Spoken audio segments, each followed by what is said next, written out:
Recording in progress. Okay, welcome to the May 5th, 2025 meeting of the Yarmouth Board of Health. This is a hybrid meeting, which means you could be here, as some people are and present, or they can call in to participate. And I can give you the phone number slowly if anyone is out there or here and wants to leave and call in. The phone number for that is 253 215 8782. Backup number is 1-312-626-6799. And apparently you then need to enter a meeting ID number. Here we go. 871-1526-3955. That's 871-1526-3955. And if you want to speak while you're on the phone, you'd have to press 9 on your phone to be recognized. The other alternative is to Zoom in. And I suggest going to the website for the town, and the instructions are pretty straightforward. Okay, how about attendance here? I'm Hillard Bosky. Hi. Eric, are you present? Present. Larry? Yes, present. Hey, so we do have our quorum, and we can start. The first item is public comment. If there's someone would like to speak up, questions, comments, this would be your opportunity. And if anyone's calling in or Zooming in, excuse me, let me know if someone's seeing it on the screen.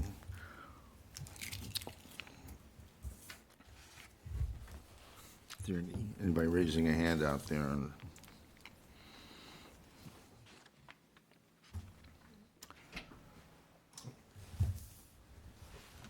Okay, so apparently not. That would place us at number 4. We got someone on Zoom. So. We have someone? Yeah. Great. Thanks for coming out. Okay, do we have a question or comment? You know what, man. Can anyone hear me? Yes, now I can. I was unmuted. I just wanted to make sure you could hear me because I'm on the agenda tonight. Stephanie Bryady from Behavioral Health Innovators. Very clearly, and welcome. Thank you. Okay, we'll speak to you soon then. Number 4 here is with John Hughes, 25 Hawks Wing Road.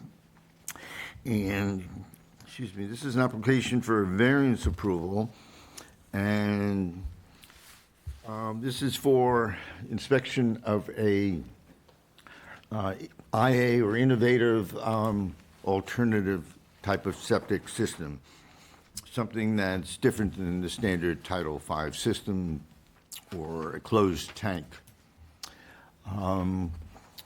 That's something Larry may not be familiar with, the IA system, or are you? No. Barry, maybe just educate us a little bit? Yeah, IA innovative alternative and different ways to help the system break down the bad stuff that's going into our water, into our ground system. It has different kinds of filters on them. It also has UV lights there, and they're a lot more expensive to put in than a traditional system, but a lot of times if you're in a zone 2 or Is it like a BioClear system? yeah. I'm familiar with that. Okay. Yeah, because we had to have one at our animal hospital. Yep. So then with these IA systems, to make sure they are actually working and functioning properly, you have to get them tested quarterly.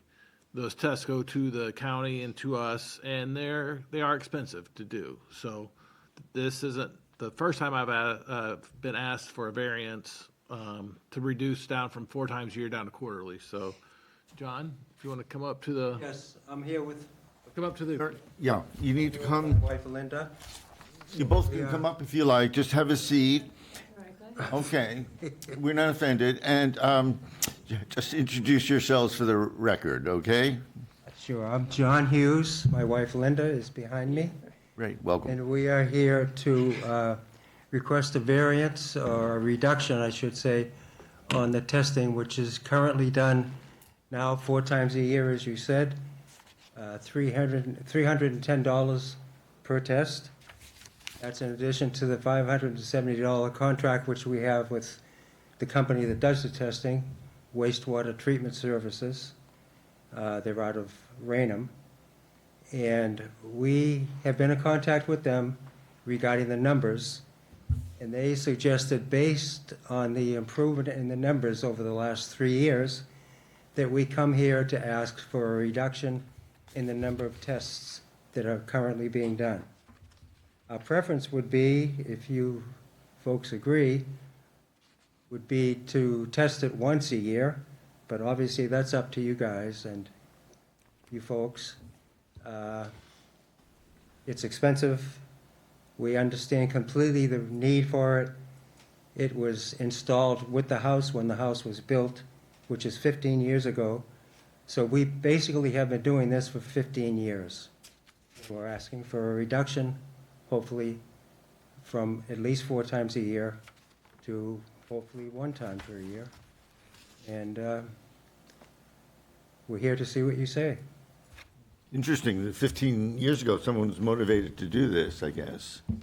It's, their property is located in a zone 2. That's where the town gets its drinking water from, so there are a lot of them in the zone 2s areas. Barry, can you just go over the results a little bit? that Yeah, you- this In our from- packet? The front, back at 424, What page is that? we'll start on the first 2 of 15. 215, okay. The few things they test for, the BOD, the nitrates, nitrites, pH, the solid suspensions. You can see the results, 36.82. The one was non-detected, 7.6. The next set of tests, down to 14, 5.26, 4.09. So there was a good reduction there. On the 12/23, December 20, and the 2023, it went from 36.8 down to 30. Which was good. 11.4, 4.98. So overall results is, even though it's a 15-year-old system, it looks like it's still doing its job. It's maintaining and reducing the amount that's going into the system. I don't see any major high fluctuations going up. They're all pretty much the same across the board for the last few years doing these, so I would, you want me to tell you my opinion on what? Is there a standard frequency that generally is Well, accepted when in this Title situation? V state regulations say 4 times a year. That's just to maintain, to make sure the system isn't going bad, to make sure the filters are still good and all that good stuff. That's why you don't want to gunk them up. In my history, I've not seen it go down to 1 time a year. Most of the time, it's biannually, down to 2. That way, just in case you forget, like to check your filter, maintain your filter, something happens, that it still works and it's still clean and stuff like that, so. Okay. Is there an alarm on the system? Yes, there is. That light, a Yes. green light, yeah. There's audio and visual. Yeah, so we used to have, I think Down Cape Engineering did ours, or, does ours. I'm not sure if they're still doing it, but, Do you have a pump system or do you have, yeah. yeah, so that's a little different, but it's kind of the same. Big, it looks like the head of a space capsule Yeah. in the backyard, called it a BioClear. and with I think there's one at the real estate office on, Yeah. Some of them like that age, like if you open up the hood, there's, especially at night, if you see it at night, it just glows with a ultraviolet light that helps kill the extra bacteria. Yes, sir. So the quarterly testing that's specified in Title V, is that specific to an IA system or specific to systems that fall within a Zone 2? No, it's just the quarterly testing is IA systems. Okay. Not a regular system like that, not a pump system or anything like that. Just IA systems, just to make sure they're being maintained and they're actually doing what they're supposed to be doing, so. This is called a Singulair system? Their system, yep. Yeah, That's the brand, so. okay. I had one more question. On the lab analysis here under parameters, it says BOD. What does BOD stand for? What is I think it's biological, I apologize, I have to look that up for you. It's, Anyone want to chat it or Google it? Can you do that while you're on? Let's get I educated. don't think we can here. Can you No? Google it? No, I don't think we have internet here. Okay. At least I haven't been able to.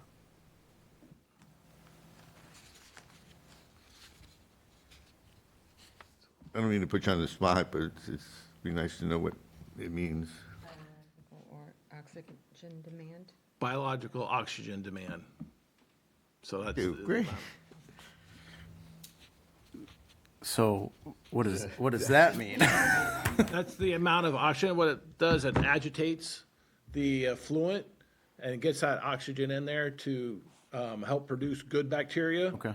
Which breaks it down. That's why you shouldn't, if anybody out there listening, I know you see the commercials for Rid-X and stuff like that for your septic systems. Do not use that in your system. That's not good for them. What that does, that kills all the bacteria, the bad bacteria and the good bacteria. So you need the both bacterias in your septic system to balance off and to have a healthy system. So are the filters what contain the beneficial bacteria? Or is that The filters just are to keep it from moving to the next part of the next component of the system. okay? There's aerators in there that blow in the oxygen and stuff to help keep it circulate, keep it moving around. So that result should be, it's a high value, that should be a high Yeah. value.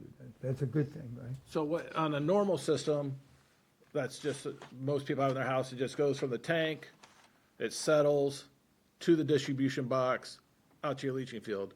With the IA system, it recirculates it multiple times within the beginning tank before it goes out to the distribution boxes and then out to your field, so. With the standard system, it's really the white pipes that we see on people's properties that brings oxygen in. Is that what? Those are more for the leaching field. Those are just to help. Okay. Yes, to bring, just to aerate it a little bit, just to help bring in that good, Right. that good air and good stuff like that.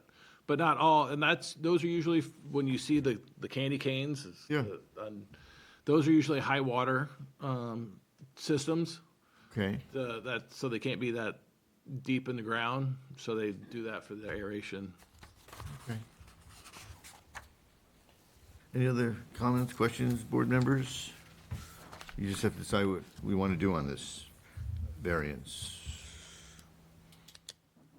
Well, I'm wondering if we should consult with, do you think it would be worthwhile consulting with that lab to find out what their opinion is of their system? If, Or do you feel I'm confident, comfortable with I'm it? comfortable with it. Yeah. I've seen these before, so So yes. what- So you feel like it would be okay to go like twice a year? Or? In my professional septic opinion, yes. I think twice a year. Sounds And good then to we me. can revisit it again in X amount of time, X amount of years to see if it's still being maintained again, so. Sounds good to me. What do you think might be a reasonable amount of time in which to Probably revisit this? 2 to 3 years. That way, that'd be enough time to give it 6 to 12.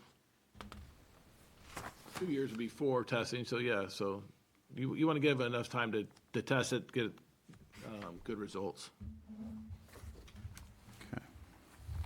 Okay.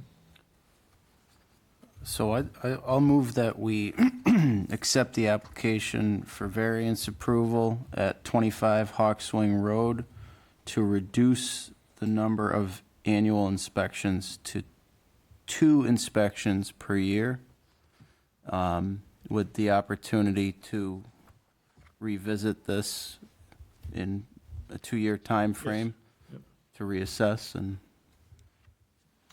maybe great. make a decision at that point in time. Great. Use it by Sarah, accident. that's okay? As a motion? You got- I second it. Thank you. Any other further discussion? See there none, so why don't we vote? All in favor for the motion, raise your hand, say aye. Okay. So there we go. We made some progress for you. Great, thank you very much. Okay, now, when was the last inspection? Good question. I think, Linda, it was, You can figure that out and let the health department know, just so you space out that it is twice a yeah, year. okay. Now. Will you folks notify the company? If you want them to give me a call, you can, and that's more on you than, Yeah, they work for you. I see. You're paying them. I don't think, Barry, you're not picking up the tab on not that. this time. Okay. I saved you come to $100, so you can pick up the tab again. If they want to call me just to confirm, that's fine with me. That's, Okay. I can confirm with them to do that. Very good. And then we'll get it over to the county also, and let the county know. Or they can let the county know. And do we receive copies of the inspections? Okay. We haven't. I know they sent it to the county. I Yeah, don't know. it's the county. It's a county program. County, Did you- okay. Did you want it, you personally, for anything? No, I was just curious, given the fact that it's a Title V reg, I didn't know if our department. It's through the county. Okay, Yeah. Okay. great. All right, thank you. Thank you. Thank you. Thank you. Okay.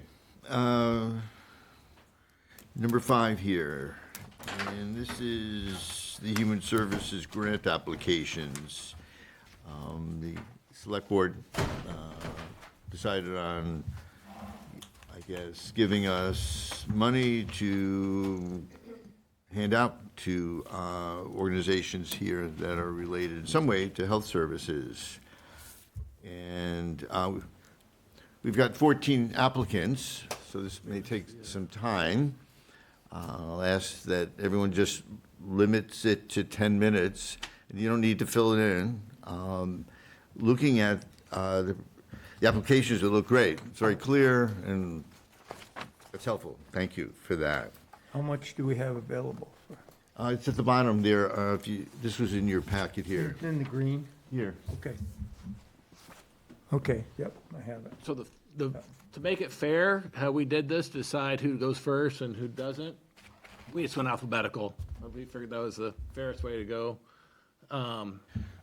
10 minutes, and then after 9 minutes, I'm gonna let everybody nicely know you got a minute left. So we do have 16 proposals tonight, so 14.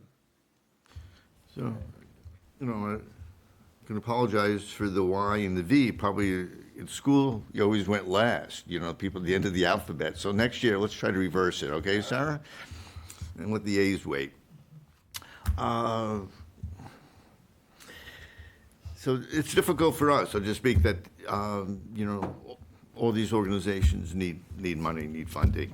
So we do the best we can. So first up would be the AIDS Support Group of Cape Cod. So just have someone come forward, or if they're online, just to speak up, and we get started. There may be some people who are not coming in, or organizations don't have someone, which is fine. They may not know, or they may choose not to come in, which is fine. It's not, you know, it's not a requirement for sure. Any reason to believe someone's calling in or not? Zooming in? Anybody up there? No? Okay, we're in the Bs now. Behavioral Health Innovators, I'm sorry. Okay, Is somebody on that, online? we have someone? Okay. So, welcome. Just introduce yourself Can you hear me yet? Yep. perfectly. Great. My name is Stephanie Bryady. I am the Executive Director of Behavioral Health Innovators. Our work is to create a continuum of supports for the 13 to 17 population of students on Cape Cod who struggle with mental health and or substance use challenges.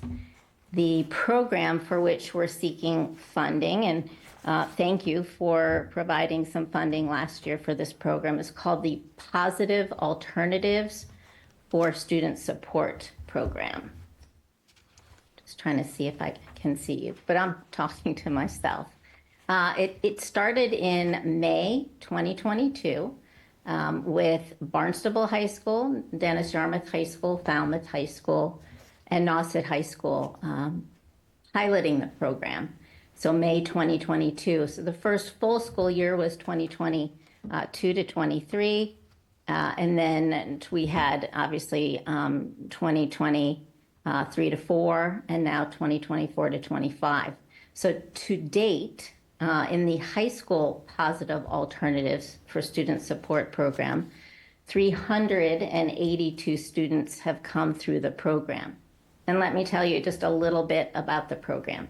If you are heading to the program, the way you would get there is in school, you would go to your guidance counselor, adjustment counselor, or they would identify you in school as needing some type of support. Perhaps you got caught vaping or were having a really tough mental health day. The program started as an alternative to suspension, but the schools asked us not to wait for an actual suspension to be implemented, but to bring in the students earlier because the schools know which students need that support. So the way you would get to the PASS program is a DART bus would pick you up at your home and bring you to the Centerville Recreation Building in Centerville, Massachusetts for the high school program.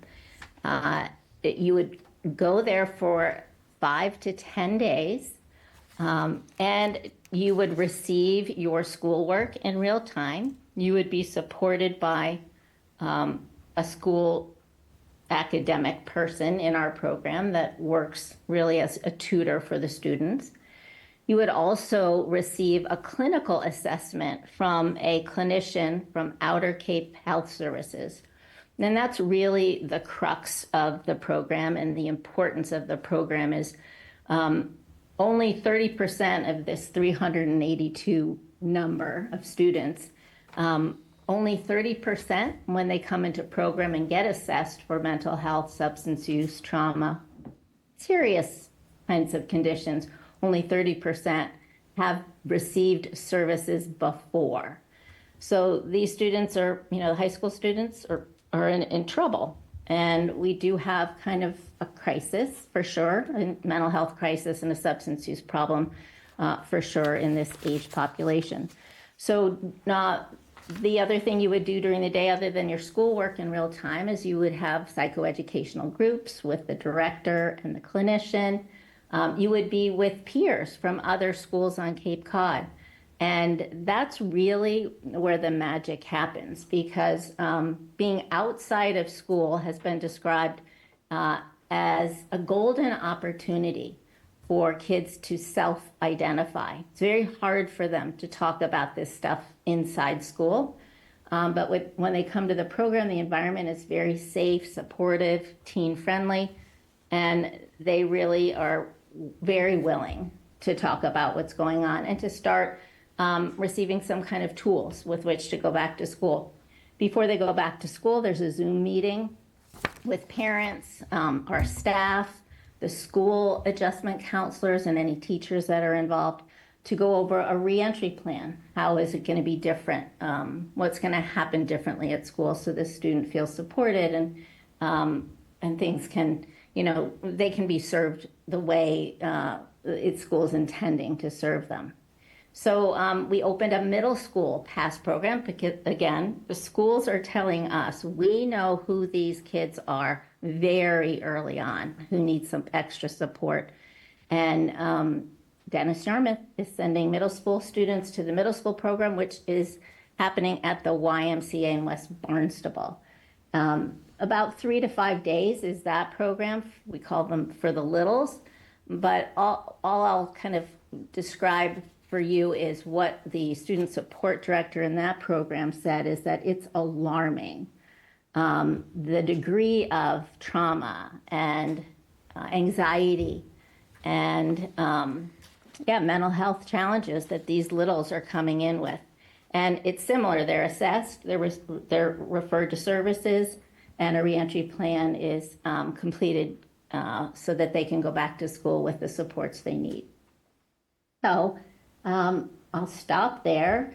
I can't tell you enough. I could talk, for hours about the problem on Cape Cod, and it's not just Cape Cod, but to date, 17 different schools are sending kids to our high school program. We have the 5 that started out in the high school program referring to the middle school program. We even have students coming from Nantucket on the ferry to go to the past high school program.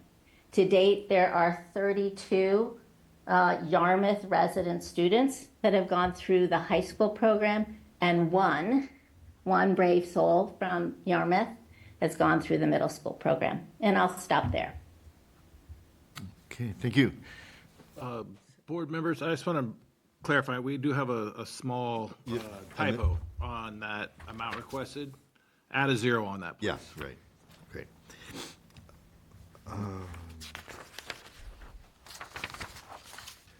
Eric, Larry, any What questions? funding, where's your funding come from besides committees like us? So the towns are all, most of the towns definitely lower and, Mid-Cape are providing opioid, remediation funding. Also, the schools pay a nominal amount to attend. Barnstable does not pay for the high school program because we have an in-kind kind of arrangement with them to use the Centerville Recreation Building. We don't pay rent and they don't pay for program. But most of the large high schools, DY, Falmouth, and Barnstable, not Barnstable, but who's the other one? Nauset, it pay $10,000 a year. The Tech pays $5,000 a year. Most of the smaller schools pay $5,000. We're now serving kids from Wareham. Wareham High School are coming. So most of our funding honestly comes from foundations. So the Tower Foundation is a big supporter. We got a 3-year grant from them to open up not only the high school program, but the middle school program. So we write a ton of grants in order to make budget, which is about $450,000 for this program. Does that answer your Is question? there any federal or state funding? That's a very good question. There could be some state funding depending on how the priorities of the national priorities land in the state coffers. So where there is some money for, I don't know if you've heard of Recovery High School. So there are 5 in Massachusetts. We don't have one on Cape Cod, but Recovery High Schools really provide that environment that we're providing in the past program to students. And they have been funded at a $500,000 level, and there is a grant that is available to be applied for, I think, in August 1 for minute. another Recovery High School. Thanks. Did you say a minute? Yep. Yeah, I just want to tell you that the staff we have at this program, and we also have another program that we refer these kids with substance use challenges to called the Alternative Peer Group Program. The staff are like born and bred Cape Codders, and they're very credible and relatable to the kids. So if you can put yourself back to when you were in high school and you saw somebody, in a program like this that remembered that teacher that you have that problem with, or had the same kind of experience in high school as you're having, that really goes a long way. And we can't say enough about the staff we have on the Cape. It's just incredible. Great, thank you very much. That was very informative. Thank you. Just so everyone knows who's listening from these organizations, when will they hear from us? You know, I would say the board needs to make a decision, or and then, what is the due date? We need to put this in for the budget for FY '26. Right. So by the end of, June, we would hopefully notify people. So maybe at the next meeting, we could. well, I expect we'll have that next meeting, figure out, do the math and so on. But just to let the individuals know? End of By end of June, June. or? Yeah, by end of June, because then we have to have them sign the contracts and such. Okay, great. Okay, thank you. Okay. And looks like Big Brothers Big Sisters of Cape Cod and the Islands is our next organization. I don't see anybody on the screen. Okay.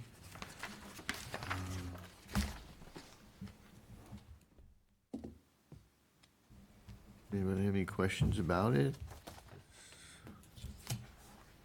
Looks like we have in Yarmouth 37 one-to-one mentoring friendships. That's relevant to us here in this town.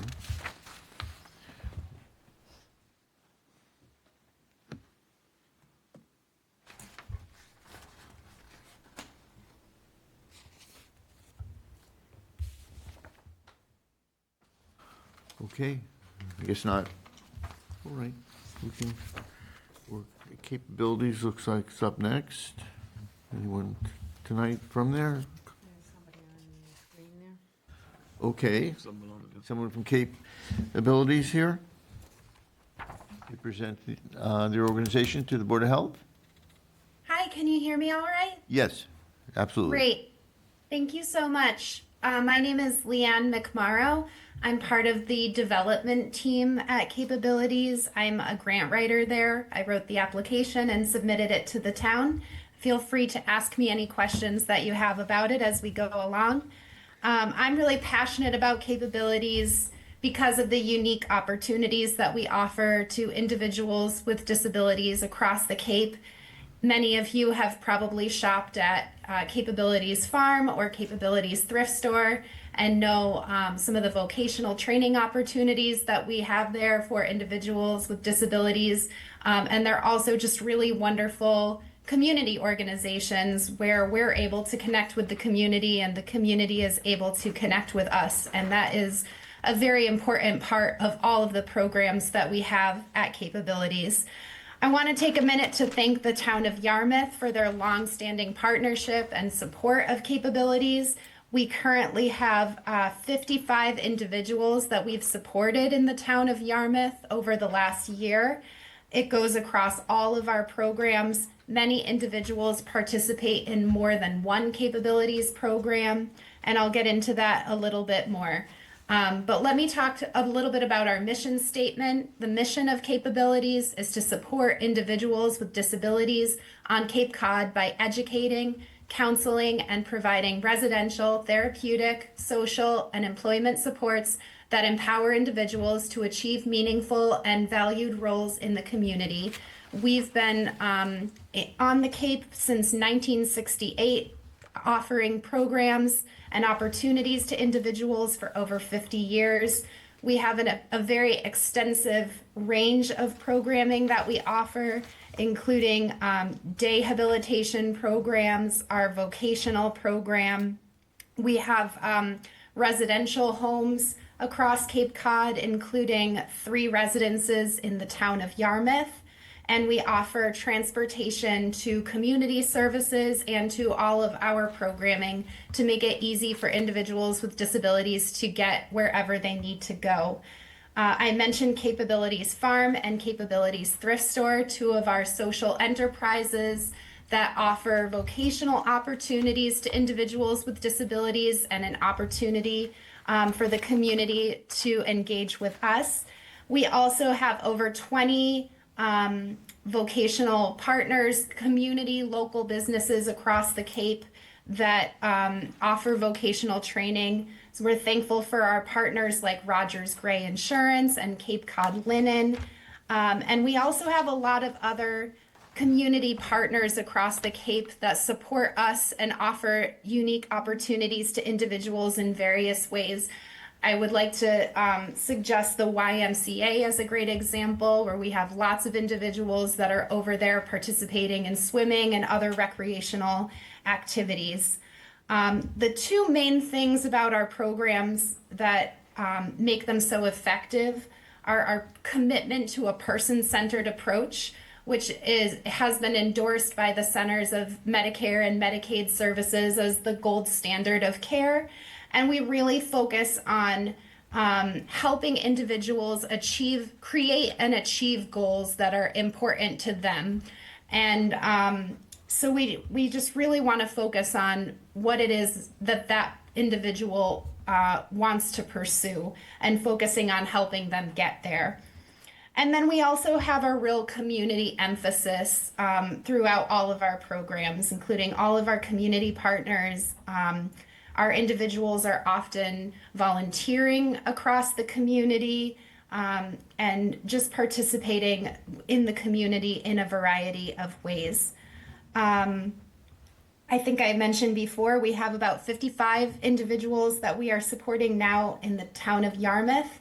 And we are just requesting support for all of the high quality programs that our organization offers individuals in Yarmouth, supporting the programs so that they can continue running and that we can offer something that's really, really high quality and exceeds the state requirements and the state funding that our organization receives. Staffing is also really important. We experience a lot of staffing shortages like many other organizations and businesses on the Cape, and funding for staff salaries so that they're able to earn a living wage is a very big priority for us at Capabilities. We know our programs are important to the area because there are limited opportunities on Cape Cod and across the state of Massachusetts, programs like ours. And I'll just close with just a quick anecdote of a recent thing that occurred with an individual. We had an individual who was really passionate about traveling to Ireland and had always wanted to go there. And we helped that individual create a goal to be able to travel there and worked through the travel planning and the money management and everything that kind of goes into a big trip like that. And we were able to help that individual make that a reality for themselves. And that was just really exciting for everyone involved. I think that's a very quick, short snapshot. I'm happy to answer any questions that you might have from the application. Eric, Lauren, you ready? Okay. Thank you. Yeah, that was excellent. Appreciate it. Thank you. Okay, stay healthy. Bye now. Okay.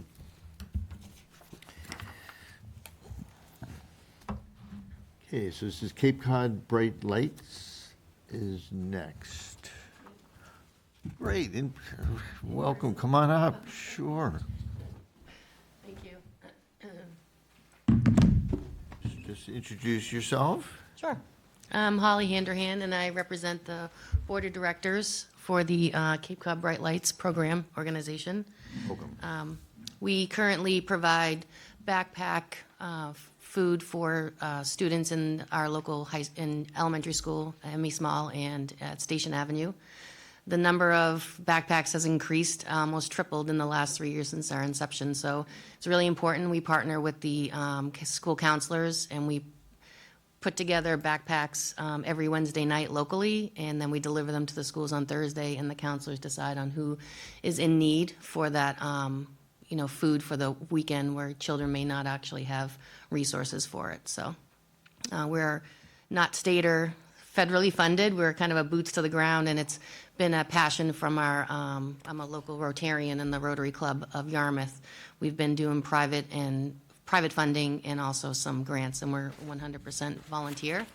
It's been a passion of the Rotary Club for a long time, so we continue to do it. And like I said, the number has increased over the years.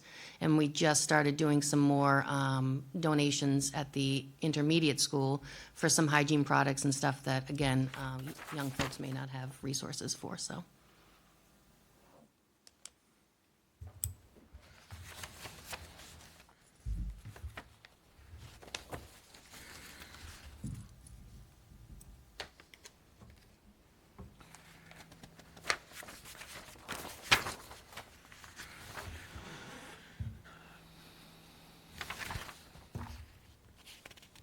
Are you just elementary and middle school? Correct. These are generally in the start of the year in September? Yeah, we do them every week throughout the whole school year. We have Oh, groups okay. of volunteers that will come. We have local high school kids, we have our Rotary Club, Interact, local organizations where we just get managers together and we'll put everything in the backpacks. We get a lot of donations from local, like Stop and Shop will give us a couple of donations here and there for fruit and things like that, so. You're handing out the backpacks to start the year? Is that? No, it's a weekly backpack with food for weekends. So it's kids who may not have resources to have any weekend food because of, Sure. they get school lunch. What does a typical backpack look like? What does that consist of? It's like 12 to 16 items, mostly non-perishable, fresh fruit, shelf-stable juices, milks, things like that. So we put a little assembly line together and we get donations for bags because they're not technically backpacks. We call them backpacks, but these bags are pretty simple. They go into the kids' backpacks before they get on the bus so that the counselors basically don't single anybody out. Everybody just kind of gets it in their backpack and off they go on Fridays. So is the need identified by the school Correct, by the school counselor? And counselors. so it's not just they're not sitting out on a table like No. a grab and go? Okay. It's a partnership that we've had with the local schools. And do you have a sufficient number in our schools? Are you're able to produce a sufficient number to meet the need right now? Yep, it's about 52 kids over at Emmy Small and about 20 at Station Ave right now. And then some hygiene products that we provide over at the intermediate school. It's great, yeah, I had a whole nother image, the backpack and Mother Stigma and all that, yeah. Yeah, so no. I got it now. Yeah, I'm sorry. you. We call it backpacks, but it's just bags of it's some oatmeals and like cereals and things like that that are non-perishable for the weekend. And this is only during the school year? Correct. Okay, We start in September and we end in June. right, okay, It's once a week delivery. yeah. We actually produce, put it all together and deliver it. So the school, it's really we just ring the doorbell and drop it off as a group. Okay, thank you. So the gift cards given to the police department and the Chamber of Commerce, and they issue them out to a needy student or people Correct. Yeah. Yeah. And then the student redeems them at at the school? Correct.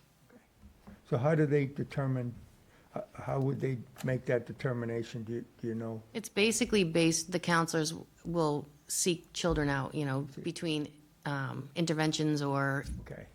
identifications and things like that.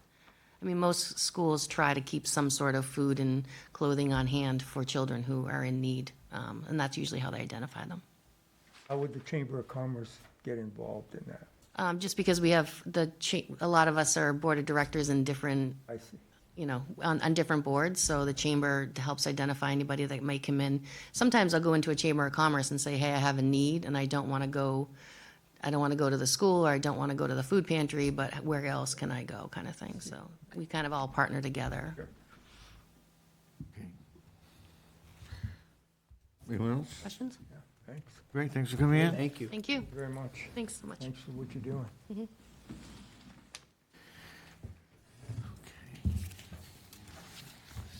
So, we have the Cape Cod Council of Churches Hands of Hope Outreach / Food Pantry.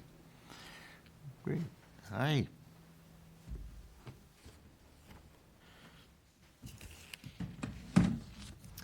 Hi, my name is Catherine Driscoll, and I work for the Cape Cod Council of Churches. I'm the director of the Hands of Hope Outreach Center.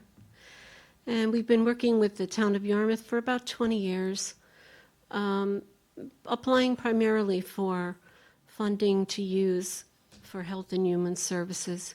We provide help from Harwich to Mashpee and Sandwich and all the towns in between.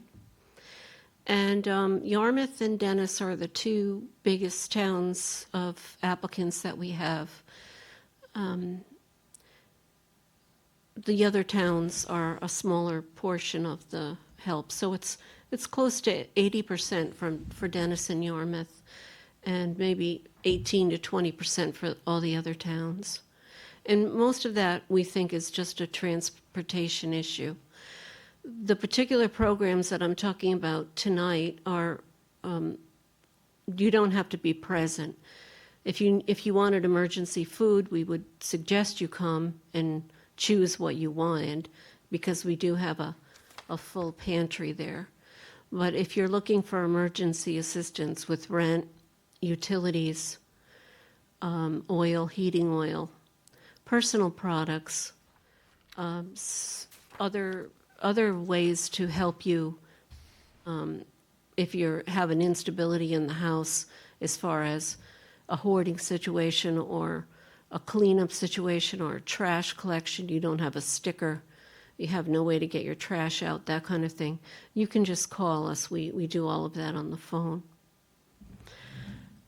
For particular, what we ask for is for help with rental situations that don't have anything to do with community preservation. We also have a contract with the town for funding for that. And we can only help Yarmouth residents within the town. So they have to either be living in Yarmouth or they have to be moving from one part of Yarmouth to another to get the benefit of community preservation. But there are some people who are in the town who are either getting, already they're on a voucher, so they have a lower rent, and they don't really need the funding from community preservation, but they do need a little help with their rent. Or there's been a court judgment already, and they are being evicted, and it could be a peaceful eviction. It's not necessarily an eviction that is traumatic to the family or the household. It's just that the landlord wants to sell the property or whatever.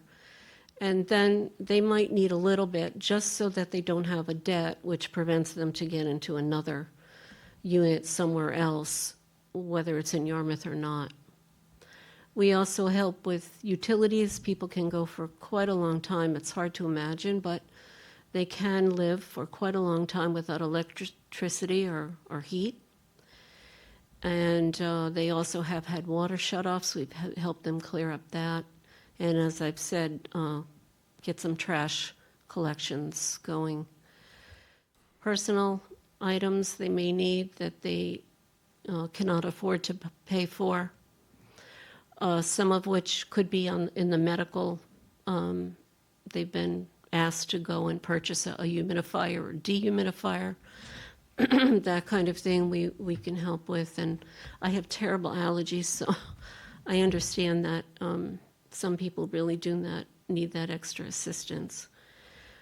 Our funding comes from the churches that are part of the Cape Cod Council of Churches. There are over 40 individuals. We have a very big donor group of individual donors. Grants, we write grants as well, foundations, and civic organizations that also help us. And in the numbers that I sent you, as I said, Yarmouth is our second biggest grouping of people that do get help from us. And I listed all the numbers there.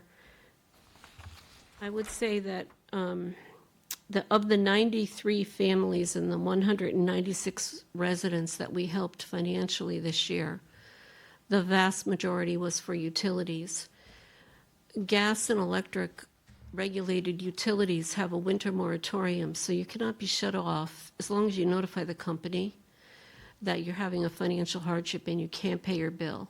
So people could go 6 months without paying, and then it's a huge disaster in April and May when the company will shut you off.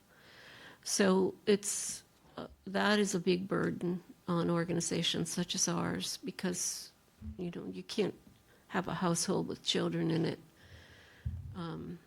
going without power, and it does happen. But that's one of our biggest ways that we try to help.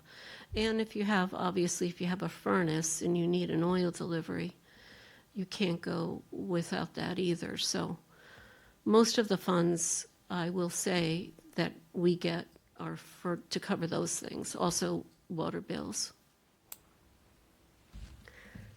Do you have any questions? Thank you. Larry? No? Aaron? No questions. I don't either. That was a very good presentation. Thank you. I think Oh, we you're learned a very lot. welcome. Thanks for coming in, and Thank you. keep up with the great work. Okay.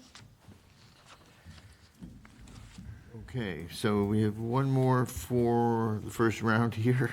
Again. No? Just a little clarify, there's a glitch in the Excel. On Duffy Health Center, add a 0 to that one, please. Okay, And then on the bottom one, Visiting Nurse Association, at the bottom, yeah, add a 0 to that one. yeah. So then that brings your total up to 105. Even? Yes, Okay. sorry. All right, everyone have that? Let's assume so. Yeah. Math is done, great. Okay, so Duffy Health Center, anyone? Great. Welcome. Thank you. Hi, good evening. I'm Jane Kokernak. I'm the grants officer at Duffy Health Center. And hi, good evening. I'm Daniel Rodriguez. I'm the Director of Substance Use Disorder and Outreach Programs at Duffy. It's a pleasure to be here, and this feels a little bit like the bottom of, like, I don't know, the 7th, 8th inning, where we got to get some energy in the room, and you're sitting across from a social worker, so in a different world, we do some fun stuff, but we're here to talk about proposals. But honestly, it's a privilege and an honor to be here, and thank you, Sarah and the team, for obviously continuing to keep us in the know with these funding opportunities. Just to catch folks up to speed, Duffy Health Center, if you don't know us very well, we are a federally qualified health center in the heart of Hyannis. Our goal is to serve our most marginalized community members. So we serve roughly 3,500 community members across Cape.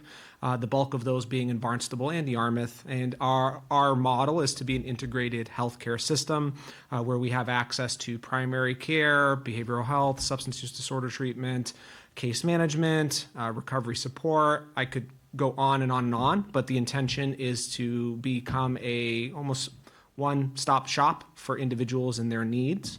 What we see when we talk about unhoused communities and in marginalized communities here on Cape, oftentimes there's a very clear and distinct image of what it is to be someone who's experiencing homelessness or housing instability.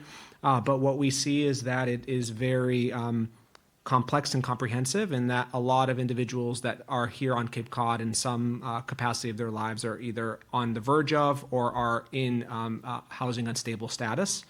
So our intention is not just to serve our actively homeless folks, but to really broaden our reach to other community members. So how that translates out to our work with Yarmouth is that we've had also a very long relationship with the town of Yarmouth. Our human services funds in the past has served to pay the salary, fringe, and benefits of a recovery support navigator who's doing boots on the ground work here in the town.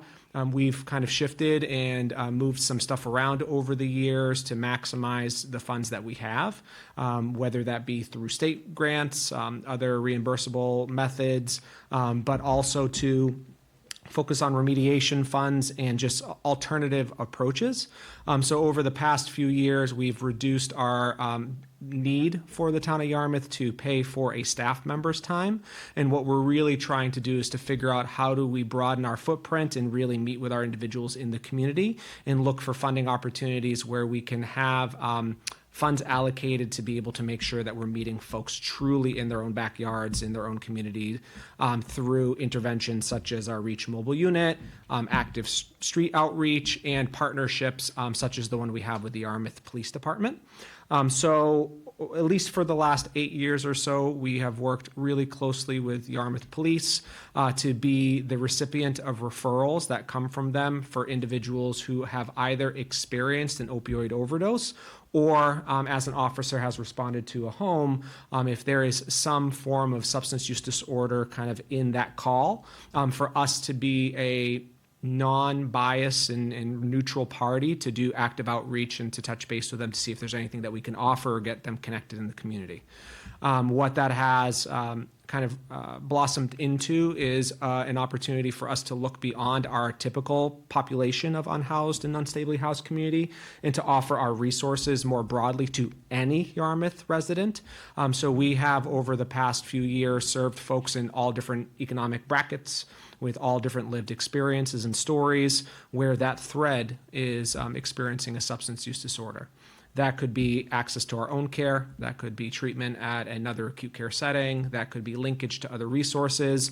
A theme that you've heard tonight is housing instability, food insecurity, access to basic needs. We work really hard to identify those social determinants of health and navigate and support through that. So our ask for tonight is to be able to have those additional funds to truly operationalize what we're doing in the community, to expand our work within Yarmouth, and to really hopefully change some of the tides that we're seeing primarily with our folks experiencing alcohol use disorder. Because right now there is some funding opportunity out there for folks with an opioid primary diagnosis, but federal funds and state funds for alcohol use disorder, it's very slim to none. So the proposal talks about how we would use these funds to increase, again, our costs associated with our van, our outreach supplies, community events. We've attended a ton of them here in Yarmouth and have used it as opportunities to engage the community, hand out Narcan, have access to staff members who can help those community members navigate. And I'll stop kind of yapping at you, but I will say these non-traditional settings where we have these community events, you may not anticipate having a recovery-based provider there. I think of, we've done the National Night Out. We have done the Trunk or Treat event with the Congregational Church. But what we have seen is, as we're there to have fun, as we're there to engage the community, folks are curious, they're coming to us, they're asking for resources, and oftentimes many referrals come from those interactions. So that's us and our intervention in a nutshell, and we're happy to answer questions about either these interventions or recovery support navigation interventions and any questions about our larger organization. Can you talk about the Reach mobile unit? Explain a little bit what that looks like. I would love to. I lean in because I'm a nerd at trade, and transportation was my first career. And one thing that we had noticed early on is that it's one thing to ask folks to come to a brick and mortar, and it's another thing to figure out how you get into the community and you serve folks, again, within their own walls of their community. So in August 2023, after a few years of planning, we were able to launch our Reach mobile unit, which is about a 32-foot custom design RV that goes out into 5 different communities, Yarmouth and Dennis being one of those. 2 of those, I should say. And what we wanted to do was not to be a traditional health center on wheels. We wanted to be an access point for our individuals to come to us, to build safe relationships, get their basic needs met, and then to identify who is the right community partner to serve your continued needs, whether that be us or whether that be one of our colleagues. So what that unit looks like is that it is, again, an RV that has, I kind of break it out into 3 spaces. The front area I call the living room. It is the connecting point with kind of the kitchenette and the dining table and the area where folks can come in and just sit and talk. And we can provide harm reduction supports or ties to additional care. We have a fully functioning bathroom on the unit where we're able to provide in real-time showers for folks in need. So on any given day, we may have somewhere between 5 to 15 individuals who are showering on the unit. We're able to provide access to clothing items and other things to get them feeling good once they've had their shower. We also have access to food bags through a relationship with Falmouth Service Center, so they provide us those bags, and actually the bulk of those bags goes directly to Yarmouth residents.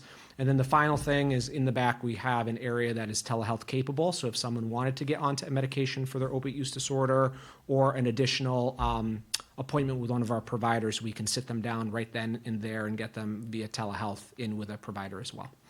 Yeah. So is this, do you have like an outpost you use, or are you totally mobile? Yep, so we have, I call them host sites. So right now our host site is on Mondays at Yarmouth Comprehensive Treatment Center. That being said, it's one thing to have a lovely unit to be able to kind of have those outpost host site locations. But what we're also hoping to do is to expand beyond that through having kind of nimble, smaller vehicle like our transit van, where it's a little bit more quiet, right? It's a little less obnoxious with all of the beautiful colors that show Duffy. And we can get out to do post overdose, harm reduction, knocks, all of those things. So we use that as a strategy as well. Very cool. I think a nice thing that I've learned from you and from Melissa Payne, who supervises the RSNs, is how this regular route and the regular outreach, the right people coming to meet with people, the building up of a trust relationship by supplying people with things that they need, creates a trust path that eventually people can ask you for more help or be open to more help on their recovery path. So I have found that really touching. Thank you. Yeah. People might not understand or immediately get that from the specific facts that we had in the grant. What happens if someone has Medicaid, Medicare, or another kind of coverage? What happens with that, where they could pay for some services? Yep, so those reimbursable services, again, these funds do not go to providing those direct services, right? So we're not using these funds to offset a medical visit or something along those lines. Just like any other health center, we would see them and obviously bill appropriately. Thank you. What these funds are used for are more of, like, I call them like in the trenches type work, where if you're working with someone and they haven't eaten for 5 days, how can we work on getting that basic need met? If you are possibly going to have a placement at a detox unit, but you have a 3-day gap until you can get there, let's wrap around you and get you to one of our trusted local hotel partners to have you in a safe space for 3 or 4 nights until we can get you there. So that's the translation of it. And again, fuel cost, operational cost, maintenance of having a vehicle out on the road. Those are areas that we have eaten costs associated with that because we want to provide that intervention. And funds like this would help us kind of become whole and expand beyond that. Great. Larry, anything? No. That's great. Thank you. All right. Thank you, gentlemen. Thanks. Thank you, Ms. Thank you, Sarah. everyone. Appreciate it. Right. And have a wonderful night. You too. Stay well. Thank you.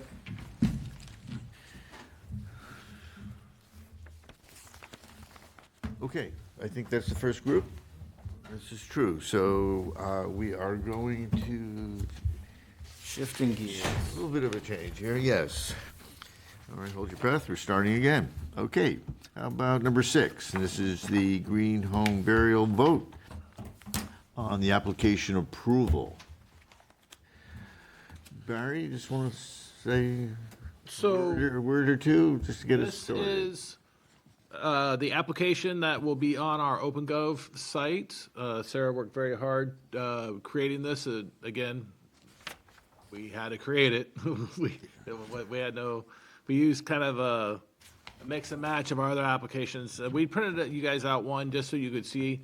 It's basically the bullet points of what is in the regulations that the board decided on, and then they'll just go down, just tap each one, and they won't let them move forward unless it's been done. So they can't do half of it and then submit it. So this will be, it looks a little long, but it's very quick, very easy to upload and to utilize. If people need assistance, they can always call in to our office. We can help them walk them through it, so. But these are all the highlights and bullet points from the regulations that we came up with, so. Just almost a checklist. Yeah. I'm sure everyone took a look at it. Anything to point out, or? No, Mr. McCurdy's on the line. I don't know if he has his hand up or anything, so. If you can hear me, welcome again. You're certainly dedicated to this. I had a question on the health and safety requirements. So it's probably, the way it is, probably page 4. These are really minor things that should not get in the way of a vote. Under health and safety requirements, the second paragraph, And it's saying only biodegradable materials like wood. Should it say hardwood? Wasn't that, or softwood rather? In other words, someplace else in here, we talked. Treated. Okay, to qualify what kind of wood it is. In other words, so mahogany is not being put in. Is there an adjective that would be appropriate to put there? We have untreated cardboard, we can also probably want to say untreated wood. Softwood. Soft is what I would do. Yeah, like, thinking that Yeah, we'd want pine or pine something is like what, that. it's a very traditional one, Sure. is to use pine wood. Simple enough, that's So just add that one word, soft, and go down one more paragraph, that's the burial, death, and process. Line 4, 1, 2, 3, line 4, there's a number 4 in front of infectious disease control. Is that there for something? No, I have removed that on the, online. That's So, it doesn't need to be there, fine, okay.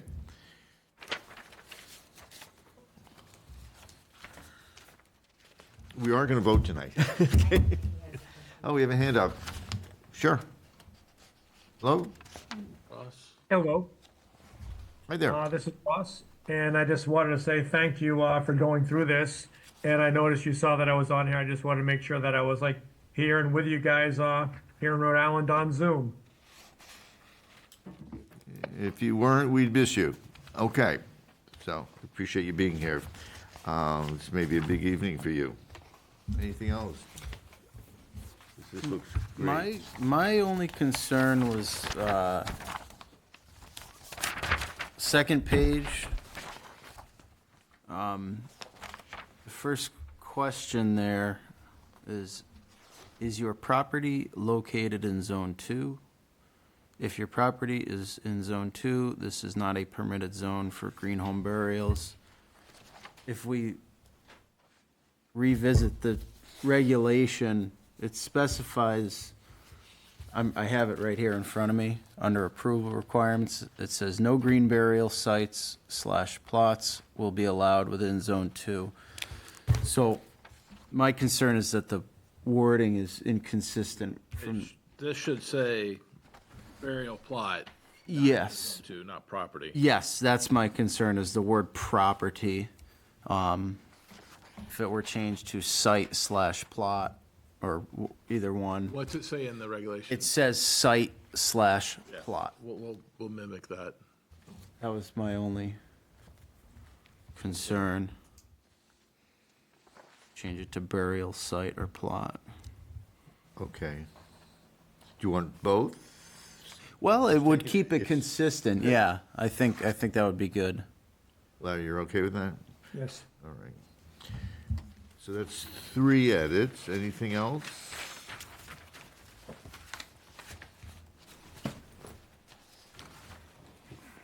Last chance, everyone. I wish Mary was here. Well, She has a keen eye. yes, She's had this for a while also, so. I'm sure we would have heard. yes. She's with us in some way or another. Yes. I mean, she's in the room somewhere. That's great. Yeah. No, she's worked at this along with us for sure. Okay. So what would we be voting on now? To accept the application, to move forward, and then we would, Is it a separate vote that we have to make? I mean, do we need to vote for this regulation? that would be the And open. then granting or something? I mean, can we do both tonight? How does this, Already approved the regulations at the last meeting. so it's just the application? The application, and then we would have an open meeting to have the public, to advertise it, to let people know that the application and the regulations and the fee, and then that would be the approval for everything. Yeah, we need a public So hearing. after that, we can then vote on it? In other words, we have, Vote on this tonight, right, so we voted on that. you're saying this means the application? Yes. Fine. So we voted on, last meeting, we voted on the regulations and the fee. Right, This was the next one, the application. okay, You approve, and you're basically voting to approve this. right, for sure. And then the next meeting is to approve the whole thing for open public meeting. There'll need to be a vote after that, or not? hearing, so, I mean, it goes to a public hearing, so unless there's any issues Right. or anything, then no. I wouldn't think so. Right, you vote it, and then it goes to the next, then it goes to the Yeah, select okay, board. that's what I thought, great. So just need a motion with the 3 edits for the application. Okay, don't rush to it, anyone, but, I move we approve the green home burial application pending the edits specified yes, here tonight. Second. okay. Let's assume there's no discussion. All in favor, raise your hand, say aye. Aye. Okay, so the application passes. Thanks for creating it. All right, 3 down, 1 more to go. Steps. Yeah, okay. Thank you. Okay, take care now.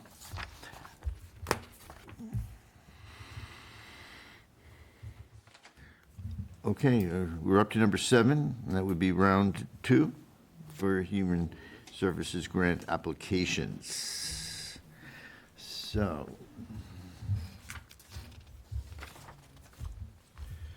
Okay, first, So just to let you know that we did, when we sent it around 2 out, we thought the first round would go a little longer. So we let them know like around 6:30 to jump in. So do we want to go to like review minutes and stuff like that first and then jump back in? Or do we? person in the room possibly here to make a presentation? Yes, I'm from Nurturing Foster Families. Could that person possibly come up front and? Let you go. I don't know if you were planning on spending the whole night with us or not, but out of courtesy to you, maybe let's go for it. I didn't know what to expect, so I figured I'd come early. Okay, I saw you out there a long time. Thanks.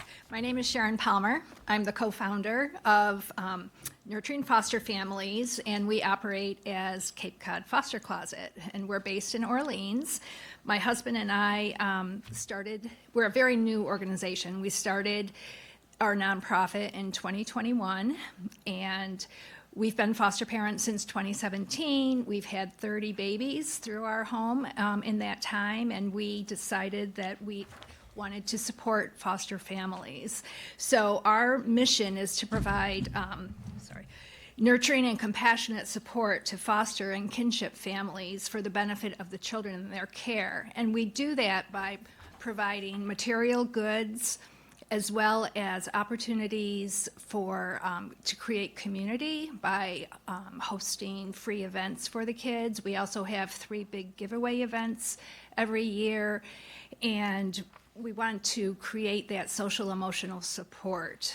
So we support kids in foster homes, but also kinship, grandparents raising grandchildren, which when we started the organization, we didn't realize quite how many grandparents are raising grandchildren, and they're not always through an agency, so they don't have the support that, say, a typical foster family may have with having a social worker and all of that help. So we get most of our donations through private individuals. We do apply for grants from like local churches, civic organizations, women's clubs, things like that, but the majority do come from individuals, and we get a lot of in-kind. So we keep an Amazon wish list, and we'll put out, what we need, and we just hope that we get what we need, but every year our numbers have increased. When we started in 2021, we served a total of 223 kids between the foster closet and our 3 big giveaway events. Last year, that number was 862. So in 4 years, we've really increased. And so we've applied for the funding from you for our back to school event, which we hold in August, and the kids register for that, and they receive a new backpack, their choice of school supplies, and a brand new pair of sneakers. And we hold it at a time when all the families can come together, they get to know each other, and it's just amazing how excited they are to be able to choose their school supplies. We don't pre-fill bags. We let them, if they want markers and not crayons, it's their choice, because we feel like kids in care don't get much say in what happens to them. So we think it's really important to create a really fun time for them and allow them to just get what they need. We're completely volunteer run.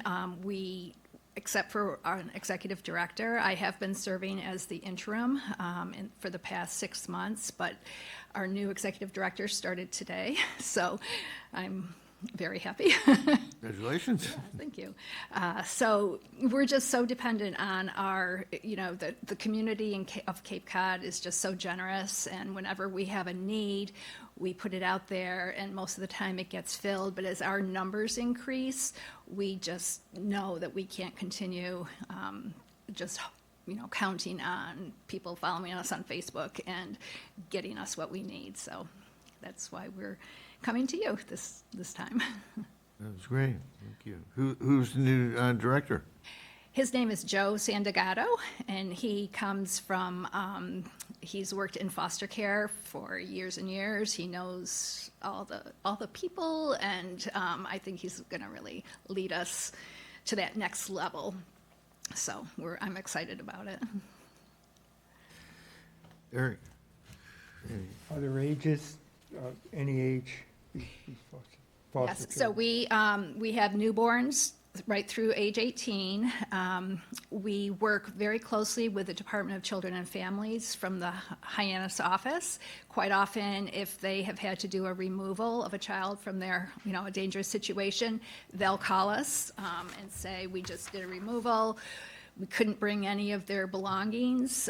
These are their sizes, and we have volunteers who will go in and fill a bag. We give them a week's worth of clothing and sneakers and whatever the need might be. But for that initial call, especially with the social workers, we just get them enough things so that the foster parent has one less thing to think about for that first week, because we found out that when you get a child and you never know, it's usually late at night. There's so many things that happen in that first week or two after they arrive, and it's, especially for the people, like I live in Eastham, and for us to get to Hyannis to get certain things, it was just it was difficult. So we cover the whole Cape and Islands. Usually with the islands, the social workers will come and get what they need and bring them over when they're going, to do a visit at the home. But we have people who drive for us and deliver if needed. We're going to be opening a satellite location in Falmouth next month. So we're really growing by leaps and bounds, and there's such a need.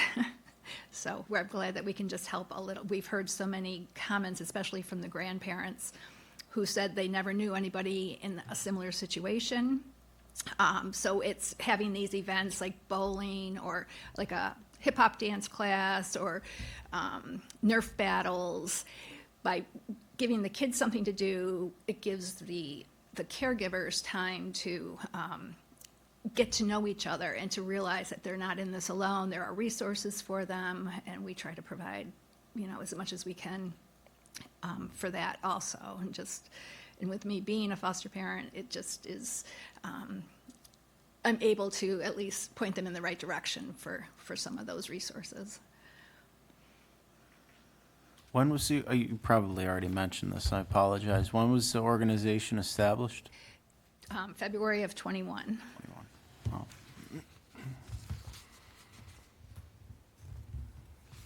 Anything else, Eric? That's it. Larry?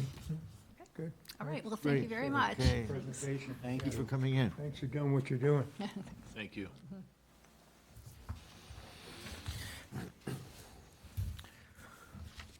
Okay, so maybe we'll work our way down till 6:30. Why don't we do that? Next item would be number 8. That's to review and approve minutes from April 7th, 2025. Anyone have any edits to make? I did not. Anyone else? I did not.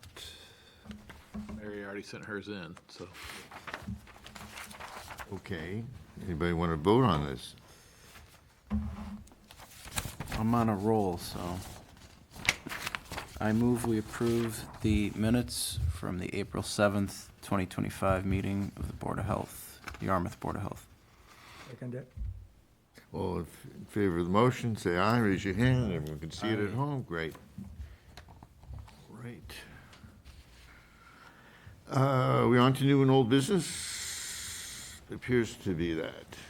So, in collaboration with the county health department, we are doing a measles mumps vaccination clinic. There is one May 7th at Nauset. You can go onto the county website and they get all the information how to register for that. And then Dennis Yarmouth is collaborating with one at the Dennis Senior Center on May 28th. Please go out. This is, if you think that your shot has been a few years, you can always get a new booster. So it's if you go onto the Barnstable County Health Department website, it's a link. It's very easy to get to it. And go from there. So we highly recommend people show up for this. So measles are becoming an issue again. So how long does the measles vaccine, is it for life? Yeah, Is it- generally it is. If someone doesn't know for sure that they received it, there's no harm in getting another one. Most people have gone to school in the United States and most countries as well. That it's part of requirements in schools. That's a good chance that you've had it. There's probably, anyone recall what year it started? In other words,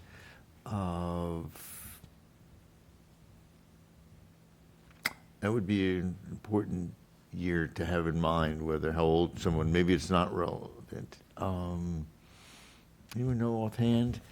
In other words, to make sure that everyone after a certain year was vaccinated. That's, I remember back in '56, getting a vaccine. yeah, early 50s definitely was. I mean, there are people born, obviously, who are still alive from the 40s. I don't know the answer to that. They should certainly speak to their caregiver about that. But yes, for life, generally, otherwise. Unfortunately, there's more resistance to that vaccination, and it's become a bigger problem as the number of cases in this country is growing. And measles is one of the most contagious viruses there is, period. Is it true, like, if somebody has it in an elevator and they leave, you can still get it like a few hours after that? Yes, you can. Wow. Yeah. And it's, people get pretty sick, very sick. I mean, there's certainly brain damage associated with it. The mortality rate is high, and it's preventable. Definitely. So once again, those dates, Nauset is May 7th, and Dennis Yarmouth at the Dennis Senior Center is May 28th. So. Okay. Any other new business? Some other new business? You know, we have the issue of hoarding. Yes. Probably in the next meeting or so, we're going to be bringing up some more hoarding issues to the board on how to help solve these sensitive situations. We have the resources, we have the ability.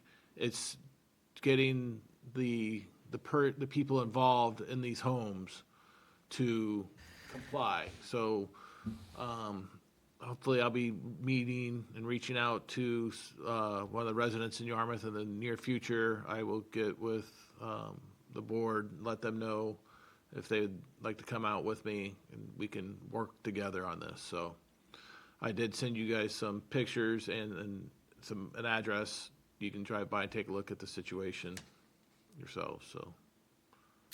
Yeah, as I said, I'd be happy to go with you. I'll try to schedule that and hopefully perhaps speak with the person. I did send a link. Everyone get it? It was just Yes. from McLean's Hospital. They do a great job there. The article is really clear, and the video is fabulous. A very knowledgeable person is being asked questions on hoarding disorder. It's interesting, complex, and pretty sad in many respects. So, For anybody in the audience listening, if it's always nice to get the neighbors together and go assist a neighbor if they have a hoarding issue, but I have to emphasize, you can't just go onto their property and start cleaning it up. It's trespassing, it's stealing. What you and I might think is rubbish, that's a treasure to them. So make sure your neighbor is completely aware and willing to take the assistance. That's before, and it's always nice to offer help, but we have to do it right and legally through the way, so. okay, good point. You have anything, Eric? Larry, anything? As for the next meeting, we're looking at June 2nd, is that correct? Yep. And then we just have the October 23rd minutes. that we- Okay, you're right, it's here, that we need to vote on. I looked at it, We just had a little, another glitch in the system, that's why we have to yeah, for sure. No, look fine. This was the minutes from October 23rd, 2023 meeting. So hopefully everyone took a look at it. I didn't have any changes. I mean, it looked fine to me. Anyone else? I mean, it's the distant past, obviously. Okay. I was absent, so I have to abstain from this one. Oh, so I think I could still make the motion, though. I don't know. we're voting Check on with that. two I can't people vote. then is a problem. I think that's not a quorum for a vote, I guess. we can hold off until the I think we have to. second, yeah, then. No, I don't want you to lie. So, okay, let's get the vote next time. All right. Sorry, it's on the agenda. Okay.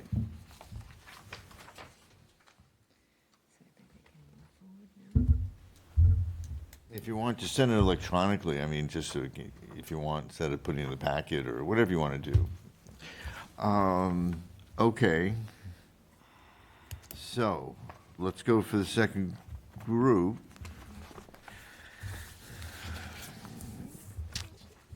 Starting with the Family Table Collaborative.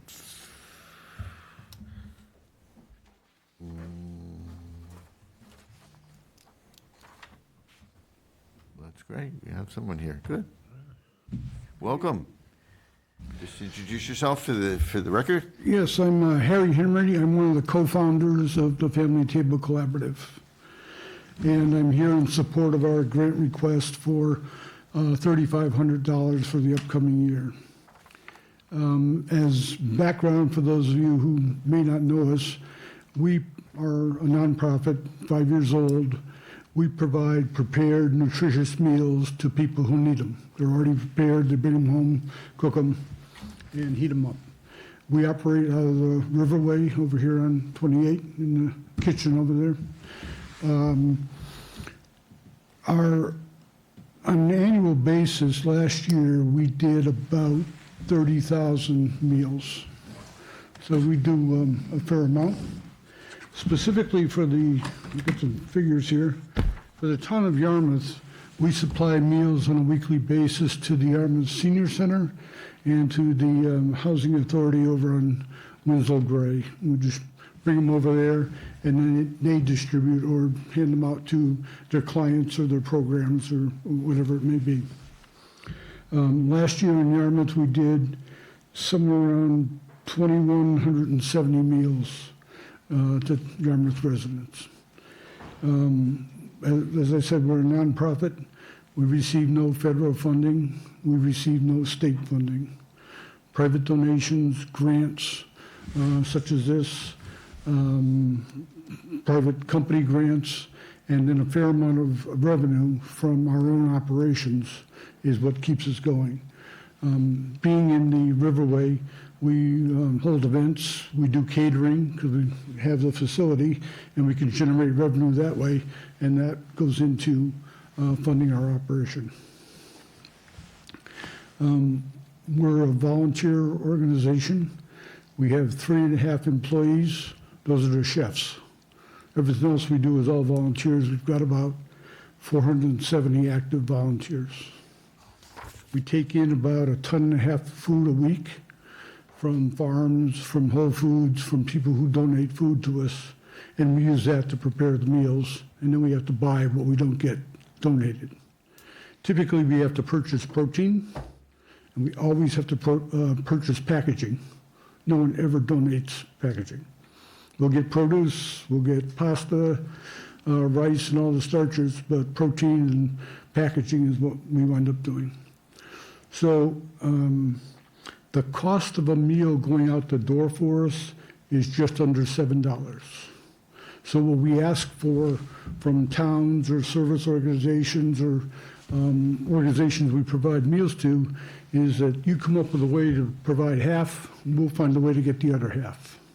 So it's not, we're not asking to cover the whole cost of what we're providing. We're asking for approximately half. We do not deliver or distribute to individual homes. All of our meals go to group homes, associations, senior center, the Veterans Council, the Veterans Outreach Center, shelters, those kind of organizations, and let them distribute the meals to the people who need them because they know the clients the best.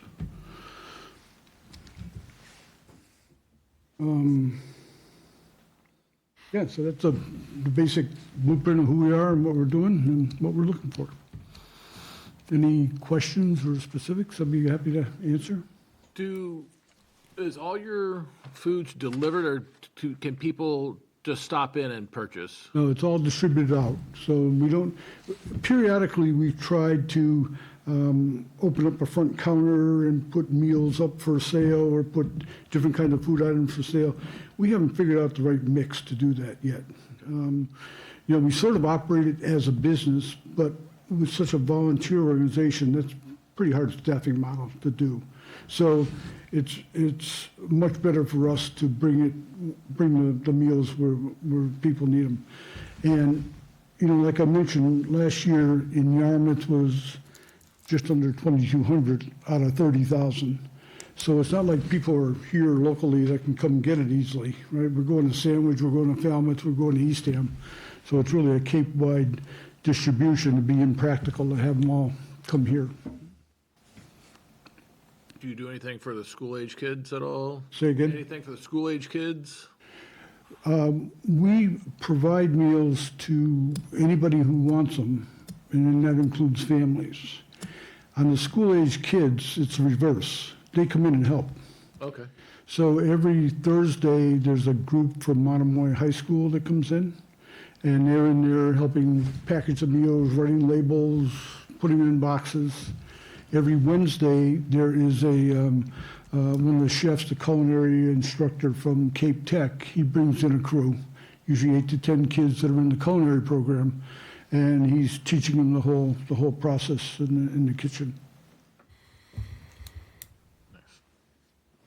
With a big-time volume operation, on any given Thursday is our distribution day, and you walk in and you'll see 700 meals going out the door to like 30 different agencies in town. So you've got a mass of people packaging food, you got a mass of people writing labels, boxing it, drivers coming in, picking up, bringing out.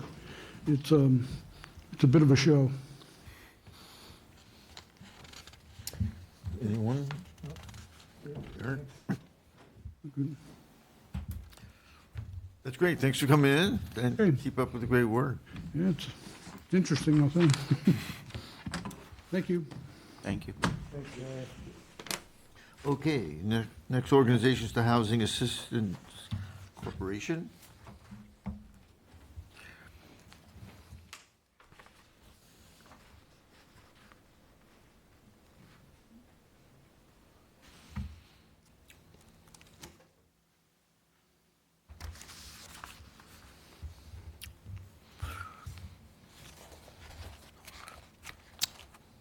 See anybody up there? No, okay, we can get back to that, we'll see. Independence House is next up.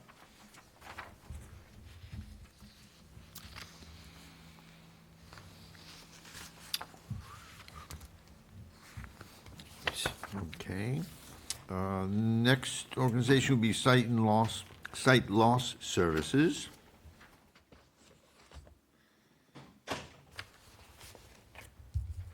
Anybody?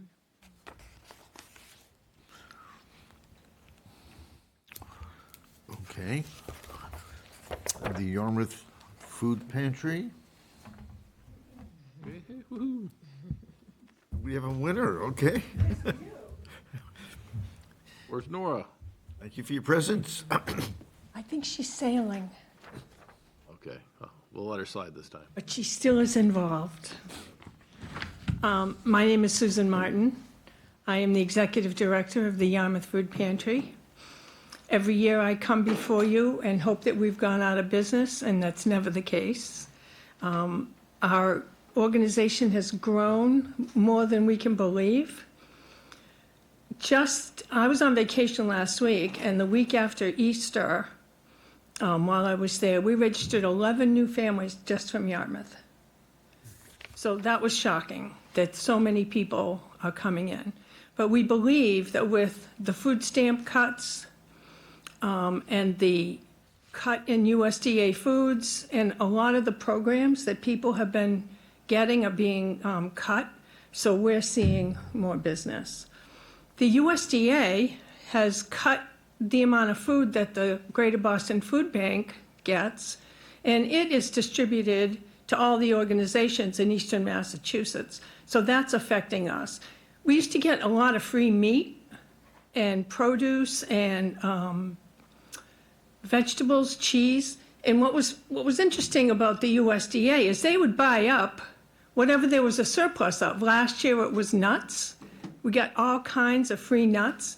The year before it was cheese. So we can always see that the USDA is buying surplus product and making sure it's not going to waste and sending it out to us to distribute, which has been fabulous. But a lot of that program has been cut. So we're dealing with that. The other thing that we have continued with our Meal of the Month program, which I think you're familiar with. We still give out our children's snack bags. We have a new person on the board. They may not know what you're referring to. No. Well, our Meal of the Month is a program where back in 2013, the pantry was able to get a lot of free turkey, ground turkey, and we couldn't get our clients to take it. So we decided that we would come up with like a Blue Apron type bag where the recipe was in the bag and everything someone would need to make a recipe with ground turkey. So the first one we did was chili. And later in the year, we did turkey meatballs. And further on, then we would do meatloaf. And now our clients will come in and ask us for ground turkey. They just didn't know what to make of it and how to use it. And ever since 2013, every month, we put together a meal in a bag with the recipe, the frozen meat, vegetables, and starch, and give that out, and it changes every single month. So all the things that go in these bags, maybe absent the spices, is usually available at the pantry. So people kept these recipes, or at least remembered. They could come in and get the products off our shelves to make them all the time. And we usually have a nice assortment of frozen meat, so they could interchange ground beef, which we try to have in stock, because a lot of things at a food pantry you can use ground beef for. You know, like remember the old chicken chop suey where you would fry up the ground beef, canned tomatoes, things like that? We have all that. So ground beef we try to keep that in stock, but we have to buy that. What do you think? What else I can tell you? Do you have any questions so far? I don't. So these surpluses that the USDA used to bring in, so nobody's picked that up. So in other words, these surpluses still must be available. They must be, but the program, the federal government has cut the money that the FDA can use to probably buy up all these surplus goods, and they don't get trickled down to us anymore. So like last year, in fiscal year 2024, we received over $110,000 worth of USDA products. This year, it might be half that. You think that might change, or does it look like it won't? If anything, I think it might get worse. I think that they'll cut this further and try to save more for Medicaid, things like that. But food stamps have been cut.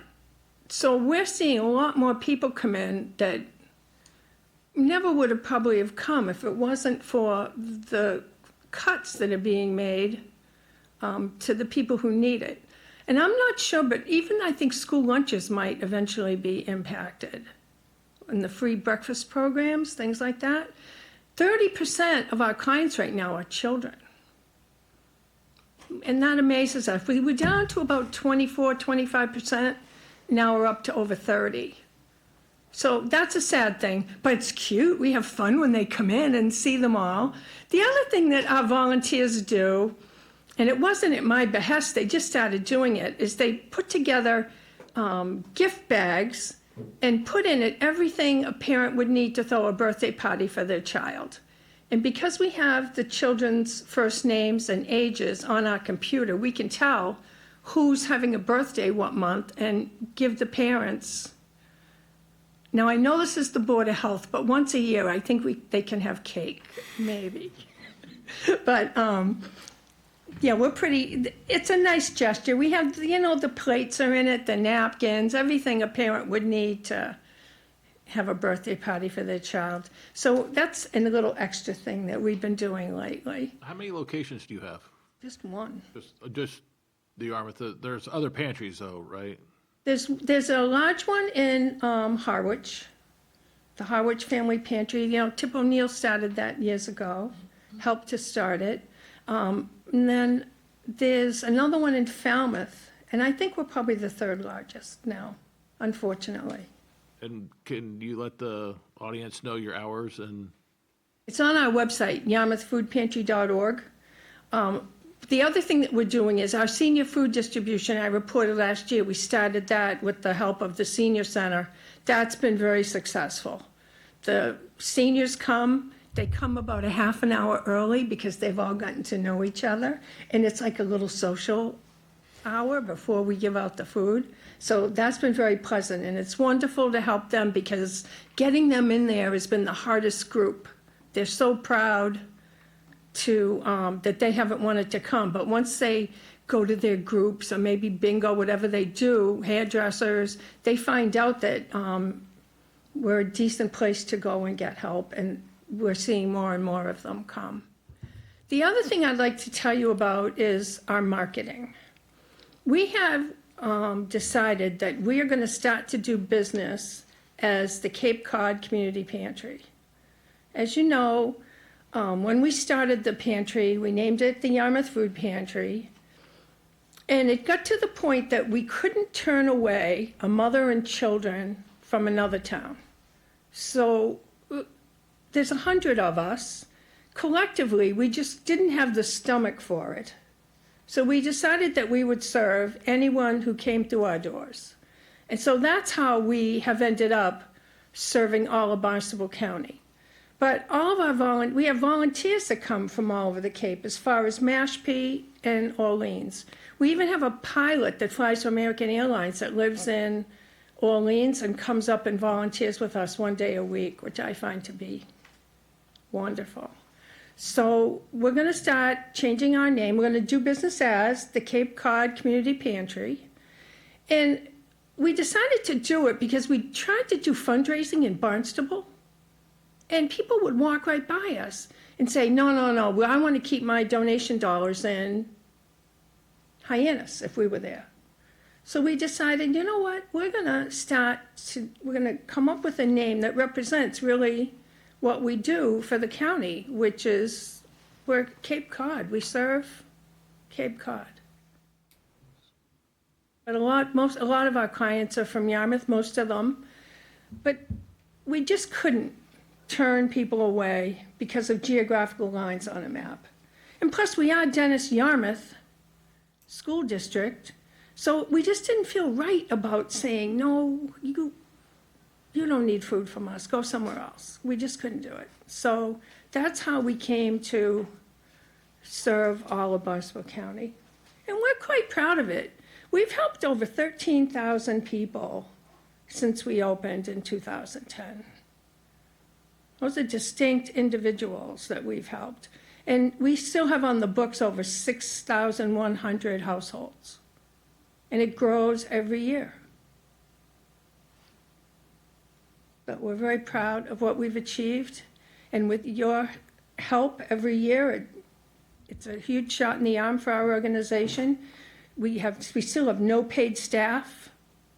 I volunteer about 35 hours a week doing what I do there, and everyone else volunteers. It's over 100 of us, so.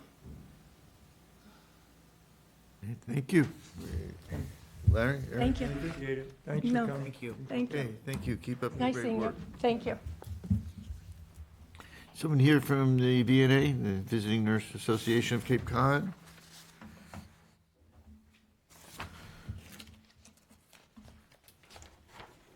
I guess not. I'm So, gonna zoom in late. I think she's here Hi, I'm here. online. Oh, there's Meg. someone from the VNA? Oh, sure, yeah. Welcome. Hi. Hi, it's your time. All right. Thanks for having me. I don't think you can see me though. Sorry about that. My name is Meg Payne. I'm the Director of Public Health for the Visiting Nurse Association of Cape Cod. I've been in my role over 9 years, and I've really enjoyed the relationship that we have with the town of Yarmouth. We provide an array of services for Yarmouth residents from all ages. So our public health division is separate from our home care and our hospice division. Although there are some similarities, we do try to serve as a safety net service and serve more vulnerable population. So I'll just run through our programs, and I can give you some statistics on what we've provided the town of Yarmouth this fiscal year up to this point, and we hope to continue that into next fiscal year. So we have a town public health nurse who will make home visits for people who don't qualify for traditional home care. So there's a kind of a checklist of items that you need in order to qualify for home care. Some of which include having to be homebound. There has to be a certified skill involved. You have to have the right insurance and all these things. It has to be kind of like this perfect storm for people to qualify. So we serve people who don't qualify. So there are many people who are not, by the Medicare definition, homebound, but need clinical oversight or clinical help. There are many people in the town, or across the Cape, I should say, that need home care, but maybe their insurance doesn't have a home care benefit. So that's when our nurse can go in and really spend time with the individual and their support system and kind of get them set up so that they're better able to navigate what's going on in their world health-wise. So in everything that we do, I'll go through the whole list, but in everything that we do, it's all about education and connection. So we're constantly trying to find and connect with new local resources to get people kind of embedded into the community and engaging with local resources. So in addition to her town public health nurse, she's also a diabetes educator, I should say. So she does a lot of visits to people who need extra support around their diabetes diagnoses. We have a town physical therapist, and it's a similar service as far as, we're trying to target the people who don't qualify for traditional PT home care.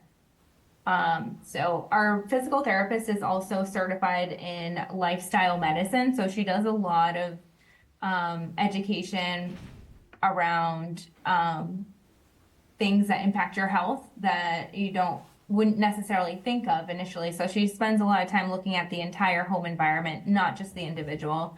She looks and talks a lot about healthy relationships, quality of your sleep, hydration, avoiding risky substances, et cetera, in addition to her home exercise programs and all that.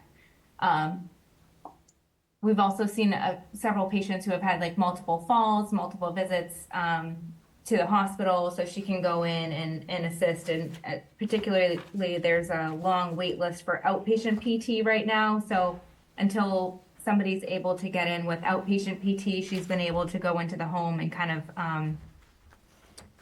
get them better prepared for outpatient. So in addition to our town nurse and our town physical therapist, we also have a maternal child health program. We visit moms prenatally. We particularly are interested in mothers who don't speak English as a first language, mothers who are on Mass Health or don't have insurance, young parents, so anyone who's 26 years and younger, also anyone who has a history of substance use or mental health issues, and then also anyone in a military family. So we specifically target those demographics for our prenatal home visits because the data shows that those people are at higher risk for perinatal mood and anxiety disorders. And that's kind of the new fancy term for postpartum anxiety and postpartum depression. So we do look to serve those folks prenatally. Again, it's a lot of education, a lot of reassurance, a lot of connecting to resources. A lot of these families that we see don't have a car seat, and they don't have blankets, and they don't have diapers and wipes and clothes. So we get them set up with all of the wonderful resources that we have locally. So when they're heading into, birth and beyond, they're already a step ahead from where they were. Our maternal child health nurses are perinatal mental health certified, and they're also certified lactation counselors.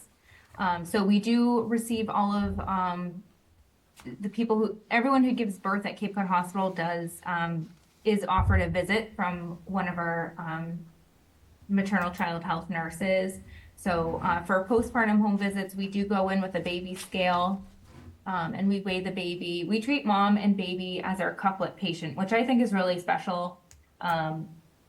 Also giving mom the attention that she deserves postpartum and as well as baby. So we check vital signs on both mom and baby, baby's weight, answer any questions they have, education, if there's any concerns around baby's weight, things like that, we can make multiple visits.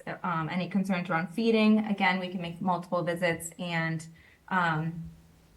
communicate directly with the pediatrician, the provider, whoever, just to make sure that everyone is thriving. In addition to the prenatal and postpartum home visits, we also partner with an organization called Sharing Kindness. And it's a wonderful nonprofit organization all around grief support and suicide awareness. We partner with them to offer perinatal loss support groups here on the Cape. So all of our Yarmouth residents are able to participate if they wish. The groups do take place in Harwich and also on Nantucket for anyone interested. We also have some exercise programs. We haven't had one in Yarmouth yet, but I would love to be able to implement some of our prenatal or postpartum exercise classes in Yarmouth at some point. That's a goal of mine. And then we also have a baby clinic at Baby Center in Hyannis. So again, that's one of our wonderful resources that we try to link people to. I'm on the advisory board for that too. So just really trying to get people connected. We even will deliver goodies to families if transportation is an issue. So that's our maternal child health program. We also have a child immunization clinic that we run regularly out of our dentist office and also out of a location in Sandwich. We are part of a VFC program, which is called Vaccine for Children. We work with the state to offer free vaccines for children who are not established with the pediatrician. So usually these are kids who have recently moved here from out of the state or out of the country, and they need certain vaccines in order to attend school or camp. So we work very closely with the school nurses in Yarmouth. They get us connected with people who need to be caught up on vaccines in order to attend school.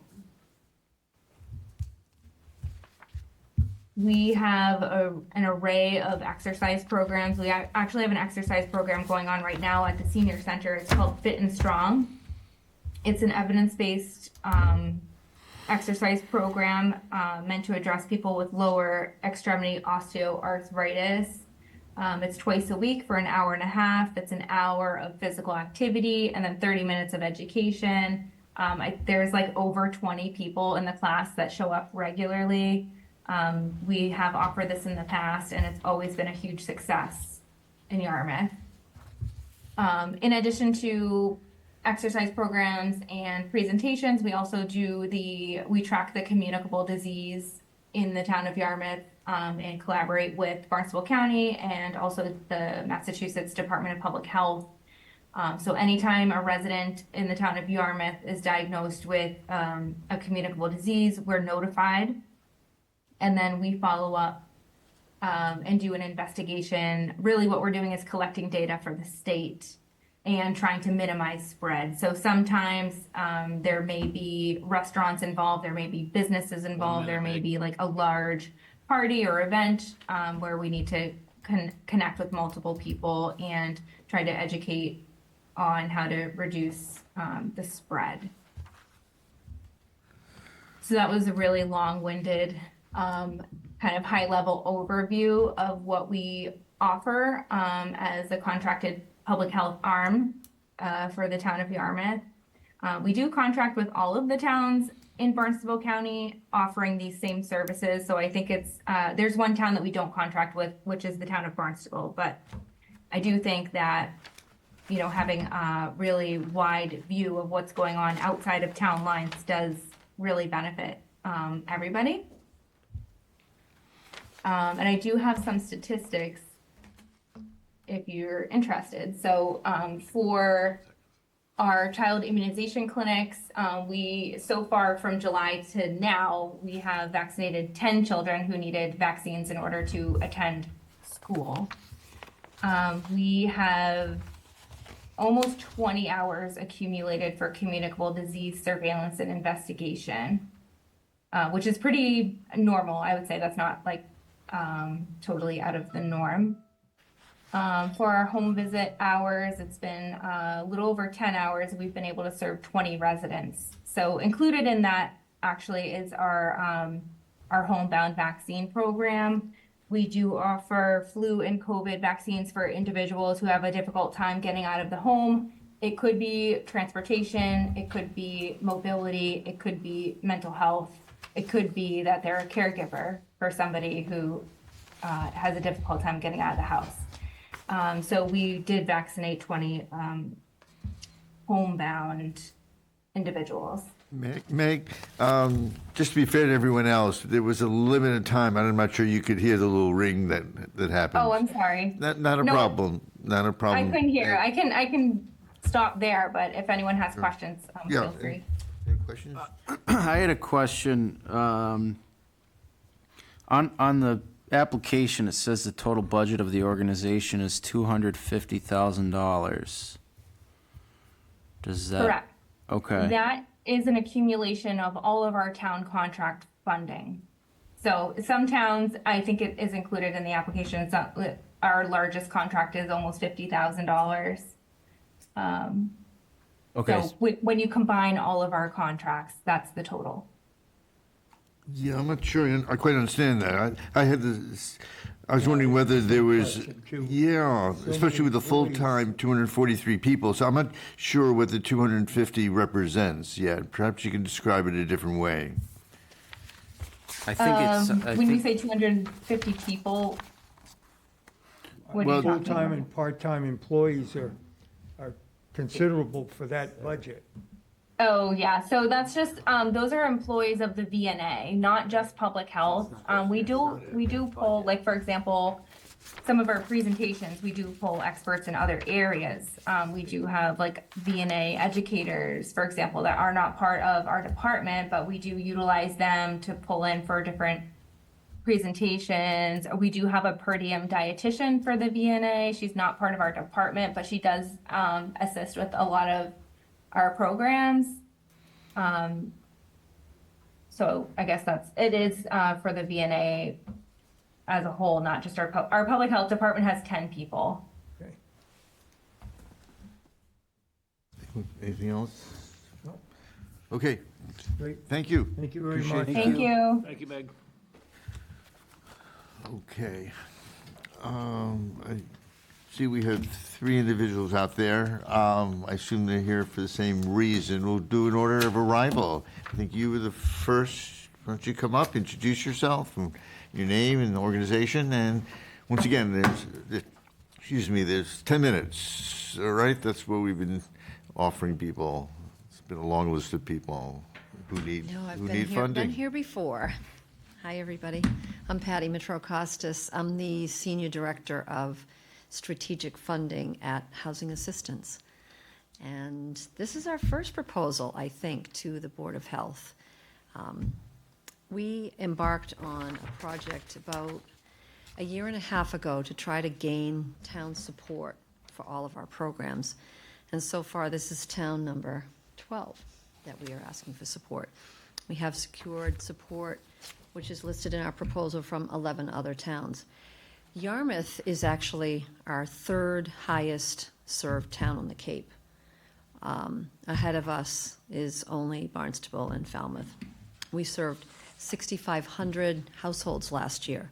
I mean, does anybody not know about the housing crisis, right? We recently, probably saw it, we were on the front page of the Sunday paper. We had a development that we built, in partnership with POA, the Preservation for Affordable Housing in Bourne, and we had 42 affordable apartments, and we received 950 applications. So that gives you an idea of the scope of the need. In Yarmouth last year, we invested over $700,000 on the 180 residents that we served. The bulk of that funding was for what we call homelessness prevention, and that can be anything from helping those who are truly homeless to preventing somebody from losing their home because they can't pay a rent, they can't pay a utility bill. They need funding for first, last, and security deposit if they have found a home. We also invest a lot of money in our energy department, our energy audits, and also in terms of repairs, we find a lot of, excuse me, and primarily it's elderly folks who, when we go in to do energy audits, have such extreme needs in terms of repairs that they can't afford. Oftentimes their homes are paid for, but their roofs are leaking, their plumbing is faulty. So we invest a lot of money for that as well. We do receive funding for a lot of these programs from National Grid, from Cape Save, but it's just not enough. And if you look at our budget, you're going to see that's $48 million. And you're going to say, why are they here asking us for money? $30 million of that money passes through our organization, right to landlords. So primarily for Section 8 housing, we're the only Section 8 voucher purveyor on the Cape. So much of that money passes right through us. So it's not operational money. Any additional services that are not state funded all rely on fundraising. And if you see our list of public funds on the last page, it's not that plentiful for the numbers of people that we serve. So we are asking all the towns for some general funding across for their residents who utilize our services. Okay. I could go on and on, but I'll leave it for questions because I'm sure folks have many. Eric, Larry? No, It was very clear. a good presentation. Yeah, really concise and helpful. And again, even the dollar amounts I like to include because it's hard to believe really that this that this many people need help. I mean, even often we're astounded by that.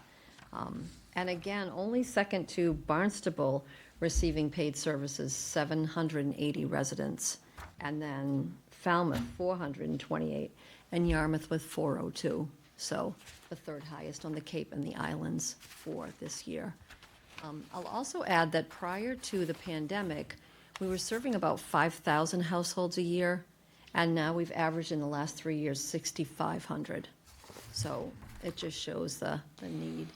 Last year, our homeless outreach teams that are across the Cape served 300 people. This year, which doesn't end until June 30th, excuse me, terrible allergies, they're already up to 550 people. So it's almost doubling every year with the homeless people, and those are folks that are technically and chronically homeless, actually living on the street, living in cars. It's really, I mean, who is, and the face of homeless are different. It's primarily the elderly and the disabled. And that's mainly because they can't afford their rents. Landlords are taking advantage of the market, are raising the rates, or they're selling their homes that were year-round rentals for years. So we're seeing people literally show up in our lobby with living in their cars. So again, there's not a shortage of need for services. So we're trying to convey that to the towns, because I think folks don't realize that we serve people across the Cape. I think they think it's just Barnstable, or that we're the housing authority. So I think coming before you and giving you a sense of what we're doing in the community is important. Thank you. Keep up the great work. I appreciate you coming in. Thank you. That was easy. Yeah. Thank you. Thank you. And for the folks that just came in, would we decide like the end of June? There'll be Notification. notifications Yeah. to go out like toward the end of June, so. Okay, we're going to continue in order. I think someone is here from Independence House. I think they were the next person to come in. I'm recognizable because I've been here before from Independence House. I'm going to put my timer on, but I know that I won't go 10 minutes. So good evening, everyone. I am Lisetta Hurge Putnam, the Executive Director of Independence House. And I think the first thing that I want to say is thank you for the support that you have, or I should say your commitment to survivors of domestic and sexual violence over the last many years, where the town of Yarmouth has supplemented our funding to provide services to survivors. And so today I come before you to request $10,000 to help us to provide free services, and I'll describe what those are in a moment, to survivors of domestic and sexual violence from Yarmouth. I did write some statistics down, and I just want to look at them quickly so I don't make them up. So last fiscal year from the town of Yarmouth, we served 968 residents of Yarmouth specifically. Some of those are duplicated. 234 of those were brand new people that we had never worked with before. But we do find that survivors do come to us for services, and they're ongoing services. So that's about 10,000 units of services is what we would describe it. So if you really look at the cost, I was doing the math, and it's probably about $100 per client. However, that's not one meeting. That's unlimited. So there is no charge ever. You could come 20 times or 100 times, and there is no additional charge for services. So, why is the work we do important? What we achieve, what we hear from our clients, who usually come to us initially when they're in crisis, meaning that there has been some type of violence in the home. What we hear is that we are there to support them, that we help them, that they don't know what they would do without us. But to put in perspective, the work that we do goes from around the age of 5 up until 80. So we serve across the lifespan, depending on what the needs of the, we like to use the term survivor more than victim. And so what we help people achieve is safety, well-being, meaning that after they're done, with our services, to put it simply, they feel better. And again, I never like to present things in a way as to say, someone comes in and then they're perfect after they're done. And that's not the truth. The truth is that it takes time, often several visits in our community-based program before someone can truly say they feel like they've turned a corner. So the work that we do is really focused on what people need. And, we're known as a women's organization, but we really think of ourselves as an organization that serves survivors. So someone, it doesn't matter what your gender is. If you have been assaulted or you're a victim of domestic violence or sexual violence, we will serve you. And we always have. It's not new. It's something we've always done. Not to say that domestic violence is not rooted in one's gender. That's how rape and sexual violence or gender-based violence. But there are many different types of relationships. And so we want to honor and recognize that. And we know that often men also experience sexual assault in childhood, and if someone wants to come and receive support for those services, we're going to also provide that support. And in fact, we have the work that we do with children has to do with the violence that they might witness at home or even directly experience. So we provide counseling, support, referral, connections with other resources if they need it. We have a shelter for domestic and sexual violence survivors, and anyone, when we have space, which we don't always have, can access our shelter for safety. We have, staff in the courts, all of the courts across Cape Cod. We've been on Cape Cod since 1979. We're homegrown, founded here. We've been here, and I like to think of us as a wonderful resource for the community. I just don't know, if we weren't here, I'm not sure what would happen to survivors of domestic and sexual violence. I'm sure that sounds like a big overstatement, but that's where people come to us for that type of assistance.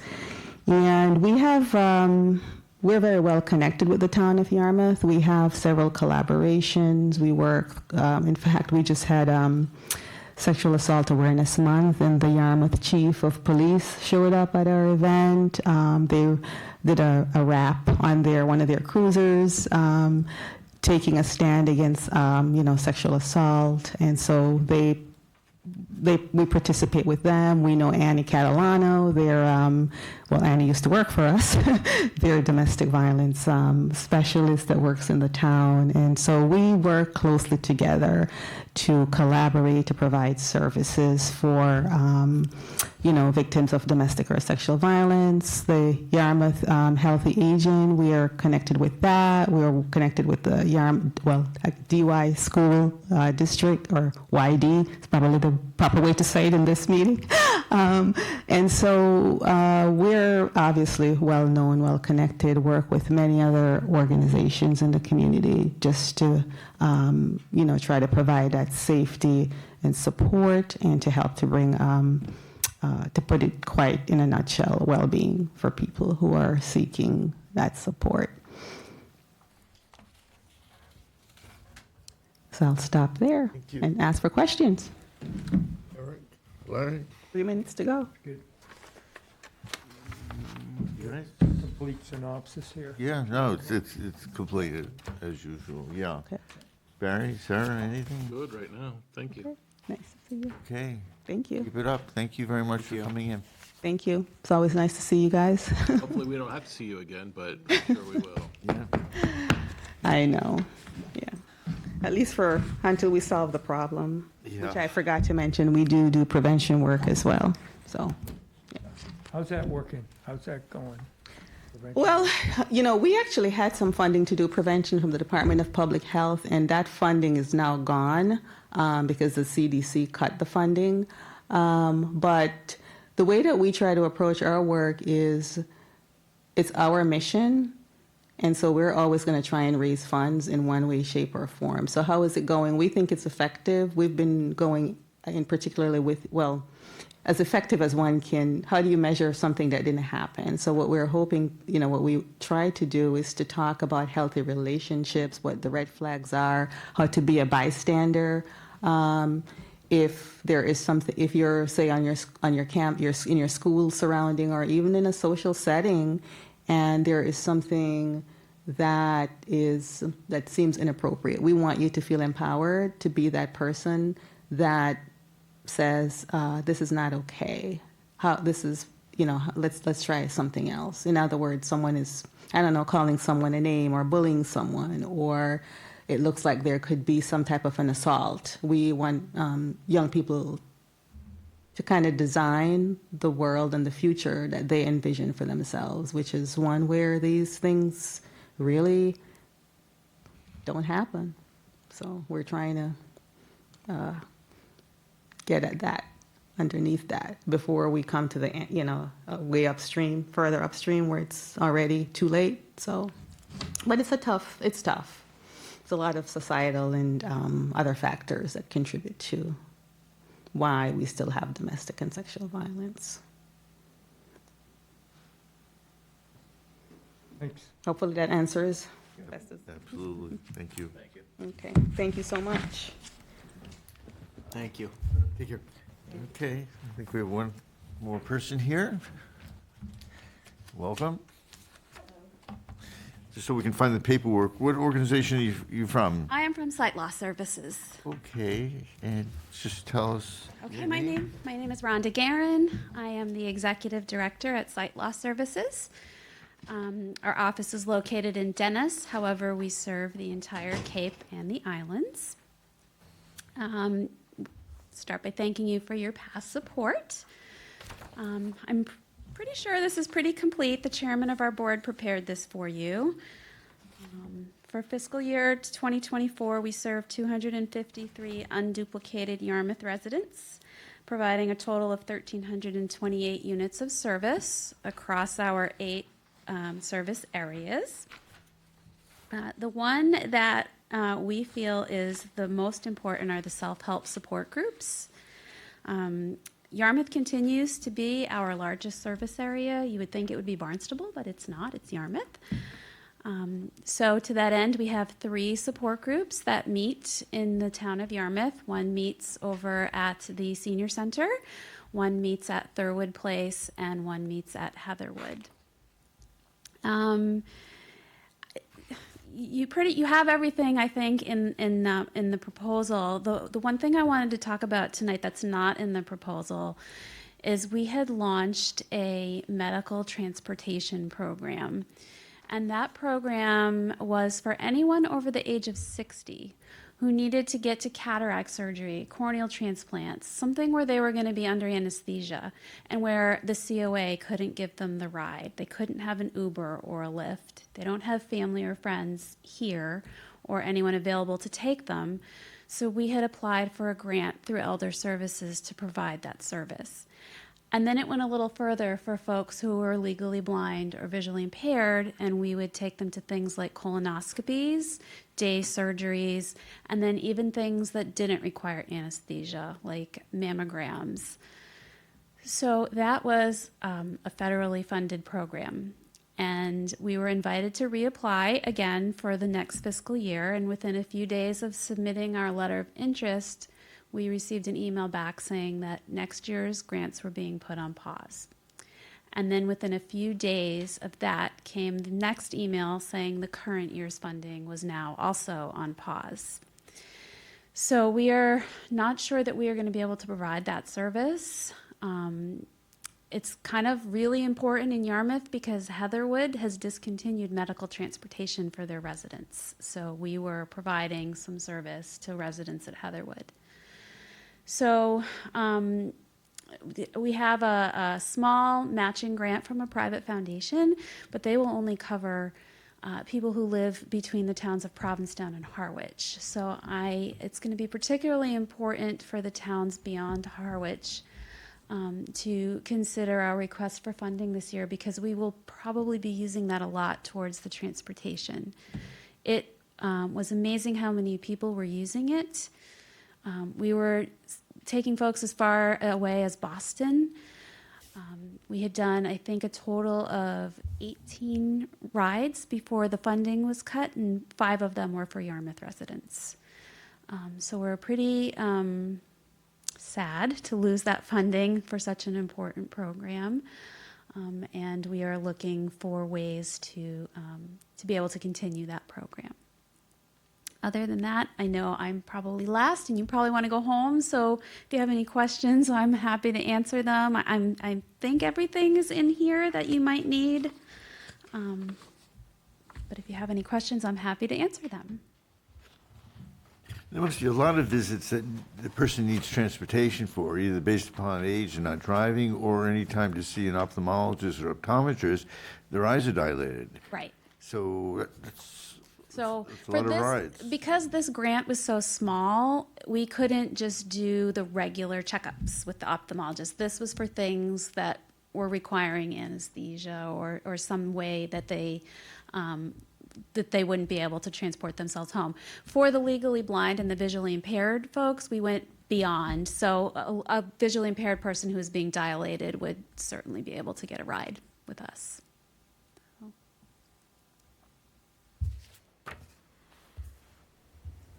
Eric, Larry, Sarah, Barry, any questions?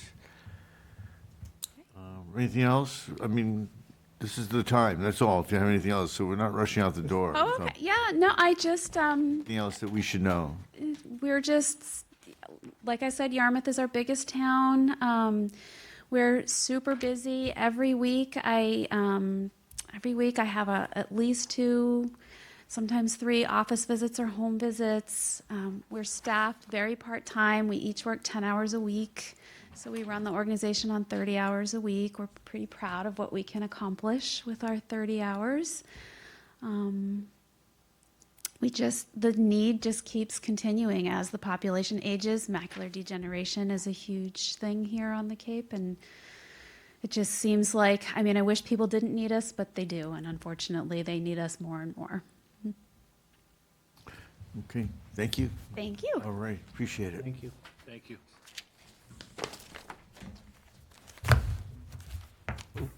Okay, let's just have a discussion a little bit about how to go about setting some rules for how we should fill out the Google Sheet here. Can I interrupt you for a hot second, please? This might help. Yeah. When we decided the next meeting, we said June 2nd, but the next meeting should be May 19th. May That's 19th. That's the third Okay. Monday. So that might give you one extra meeting together to discuss, so. Okay.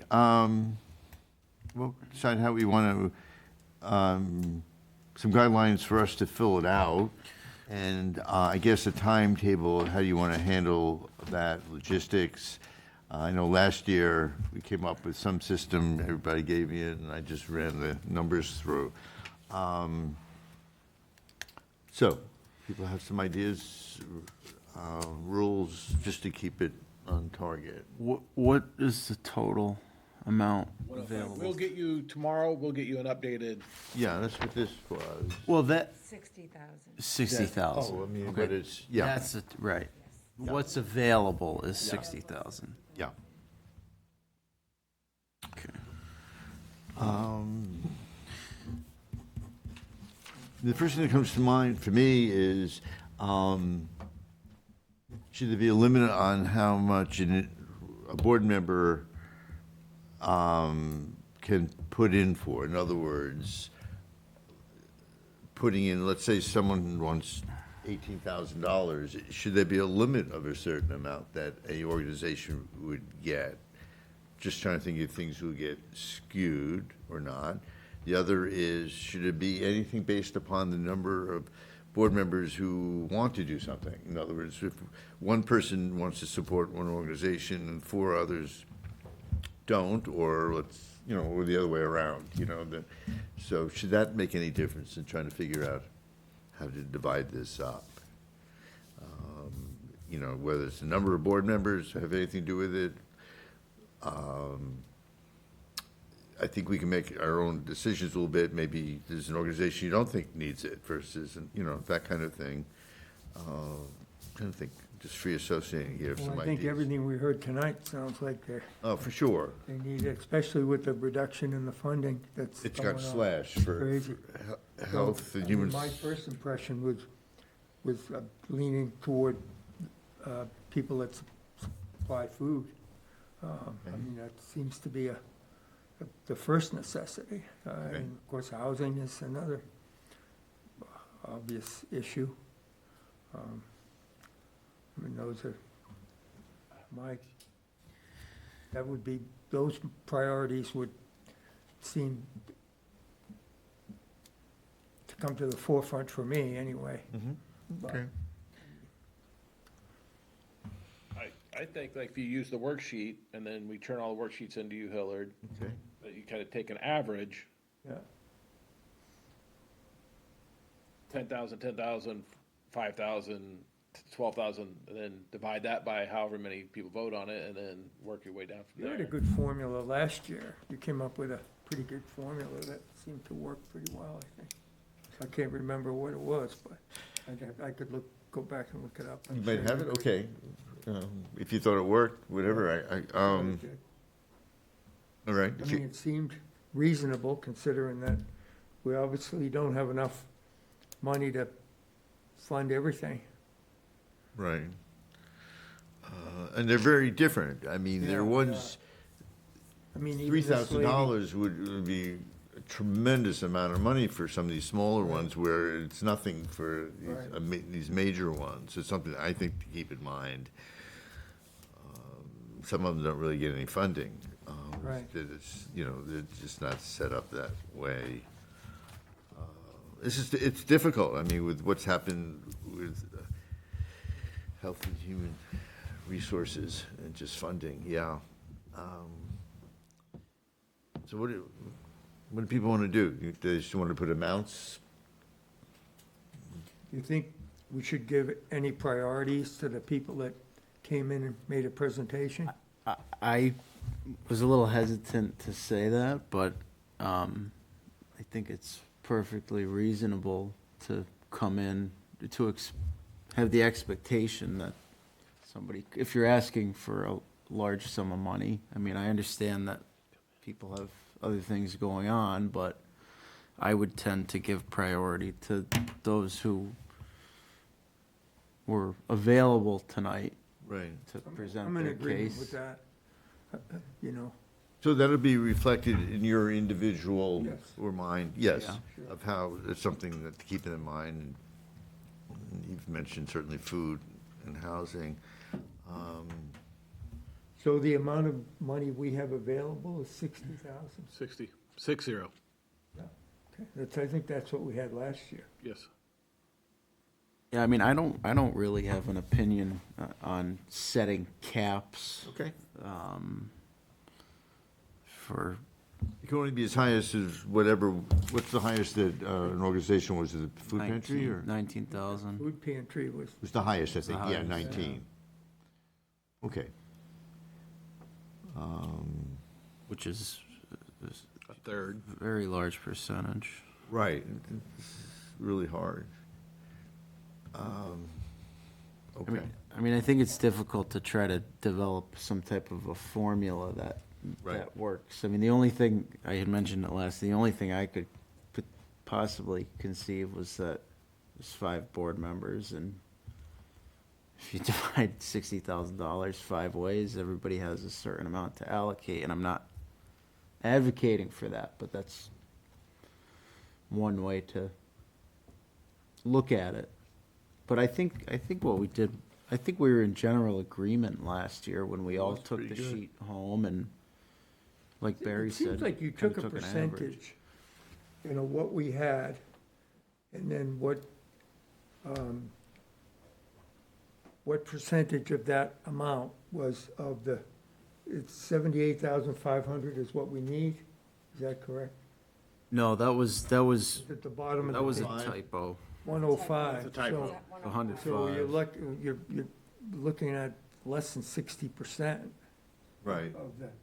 of what we could do. I mean, I guess if you wanted to just keep it fair, you could just take 60% of each amount. And I think, it seems like you leaned that way the last time, Okay. but I can't recall.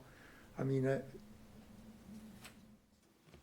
don't know, I still lean more toward housing and Basic food and needs. basic needs, yeah. The 60,000 then, or 60% is a place to start, then Yeah. it's you're suggesting maybe that would work, that you mentioned three things, you were just talking about the food, housing, and who made a personal appearance would be three Right. things that may affect how you're gonna. Yeah, Yeah, something like that, I mean. it's gonna be subjective no matter which Yeah, way you look at It it. is. Yeah. Where did that 60% come from? You're just saying that we had. Of the there's- 105, we have 60,000 to Yeah. give, and there's a request for 105,000. Okay, So that's whatever if you that, looked at so it's less than 60%. 60%. so essentially if you looked at, 58% or something like that, it's, if you, if you added everything up, Mhm. we can only give 58 or 59% of what's requested. so you could actually, you could apply that Formula. I think that's what 58% to each. Bill did.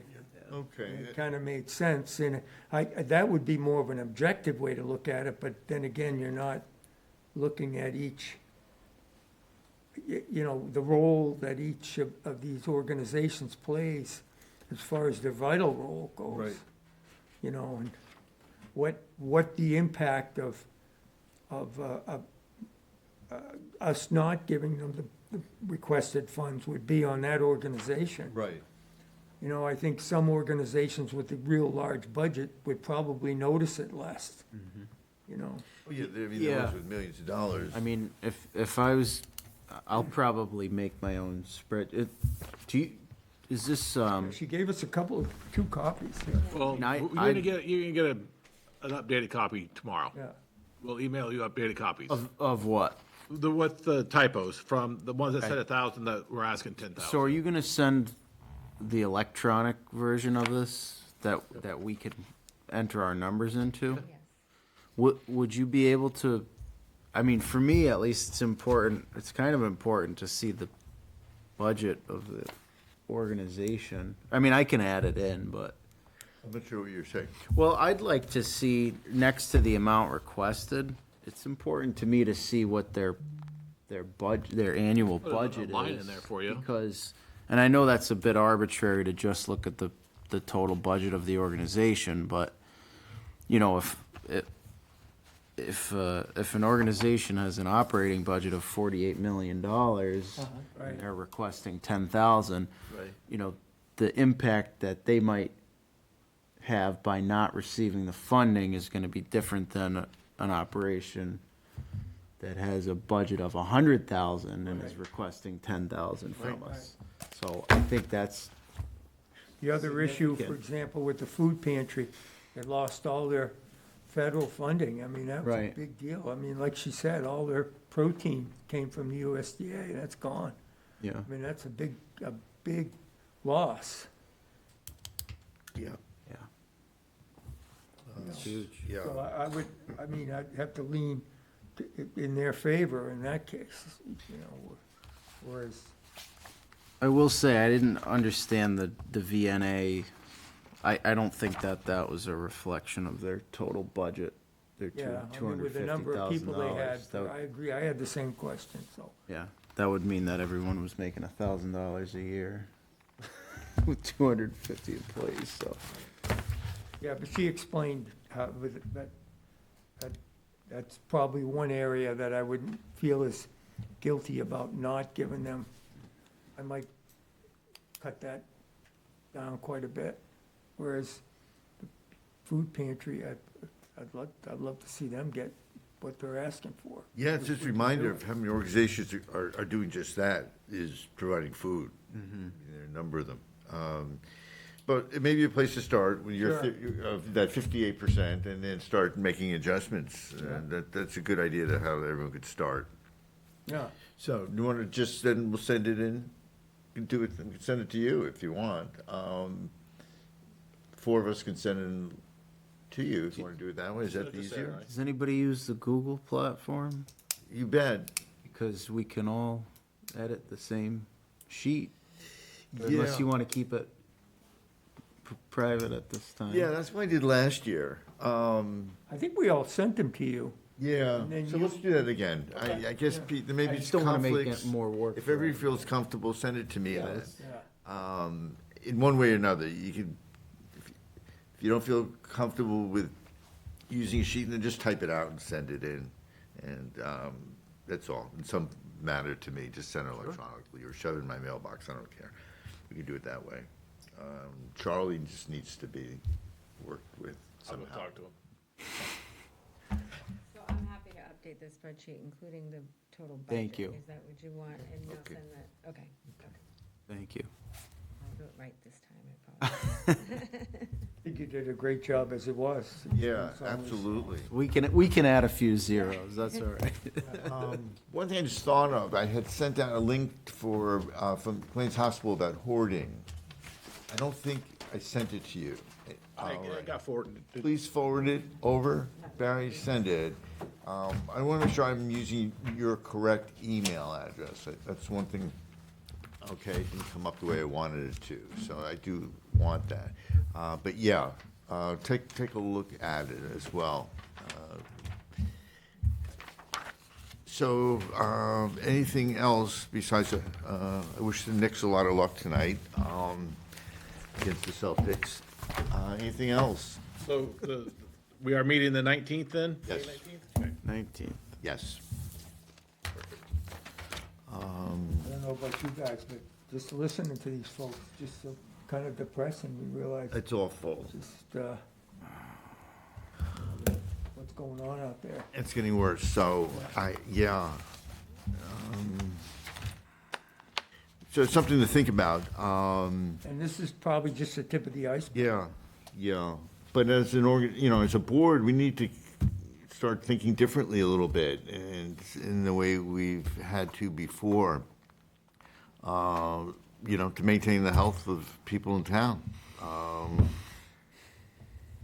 And figure out other things we can do. I mean, $60,000 is Right. nothing compared to what the problem is, and we have Now, all how these is that funding appropriated? select board, Select under board, their that's- main budget. So they just looked at what we made last year, or took last year and kept it the same? It usually has, at one point it was a little higher, a couple of years ago, I thought, a little higher. Both, all the years I've been here, and this is my second year doing this, it's been 60, so. I don't know for Once sure. we did better, but, And then it has to be, it's voted on at town meetings. yeah, it's pretty straightforward. I was pretty impressed with some of the things that Duffy Health Center's doing. They seem to be taking a innovative approach to community engagement, and so, I mean, these are all resources for people in the Yes. community, but getting connected, and that's, I like that they're going to all of these events where, it's a non-threatening environment, versus Very helpful showing during up on somebody's doorstep. Yeah, he made an excellent presentation as well. Yeah. I like the foster parent one, and she was, Yes. and that's just a mom and pop started that. And my wife and I we fostered kids for a long time, and literally 2:00 in the morning on a Tuesday, can you come grab these 3 kids? Yeah. Like, it's a difficult, it's a very hard. They have quite a history, it's a couple, and taking Right, these but kids that's a good in. example of a small budget, not asking for a ridiculous amount of money either, So, I mean, certainly consider that. I don't think we were quite as generous with this last speaker last time, I seem to remember the blind, Do you want us to get together what we gave last year? You mentioned that, yeah, why not? It doesn't mean we're gonna follow it, but I know in the past years, we've had a list of what we gave the previous year, so that may be helpful. Yeah, I have that information. Yeah. I think there's a tendency to sort of let that impact, or at least myself, let that impact my decision on how I would allocate the funding this year. But that's not to say that's right. Right. One thing that changed, I know Bruce was saying. but at the same initially, time, if we didn't give them anything, and we were impressed with that presentation, maybe we could take that into consideration as well, because it seemed to be that this sight loss service last year, we weren't as generous as other services. And she made an excellent presentation, I think, plus the loss of some of their funding. To get people to these appointments. Yeah. And sometimes they're going to see specialists, who means going up to Plymouth or up to Boston, Mass Eye or whatever, yeah. Okay. Anything else? Just tough. It's really upsetting. But once again, let's keep in mind, there's other things that the board should be doing, and the health department would be doing, because things have changed or are changing. You want to adjourn? Anyone want to do that at this point? I move we adjourn. You're doing well. It's a seat. All I in think. favor? Adjourn. Okay, everyone, we're adjourning. Okay, thank you. Thank you. Thank you.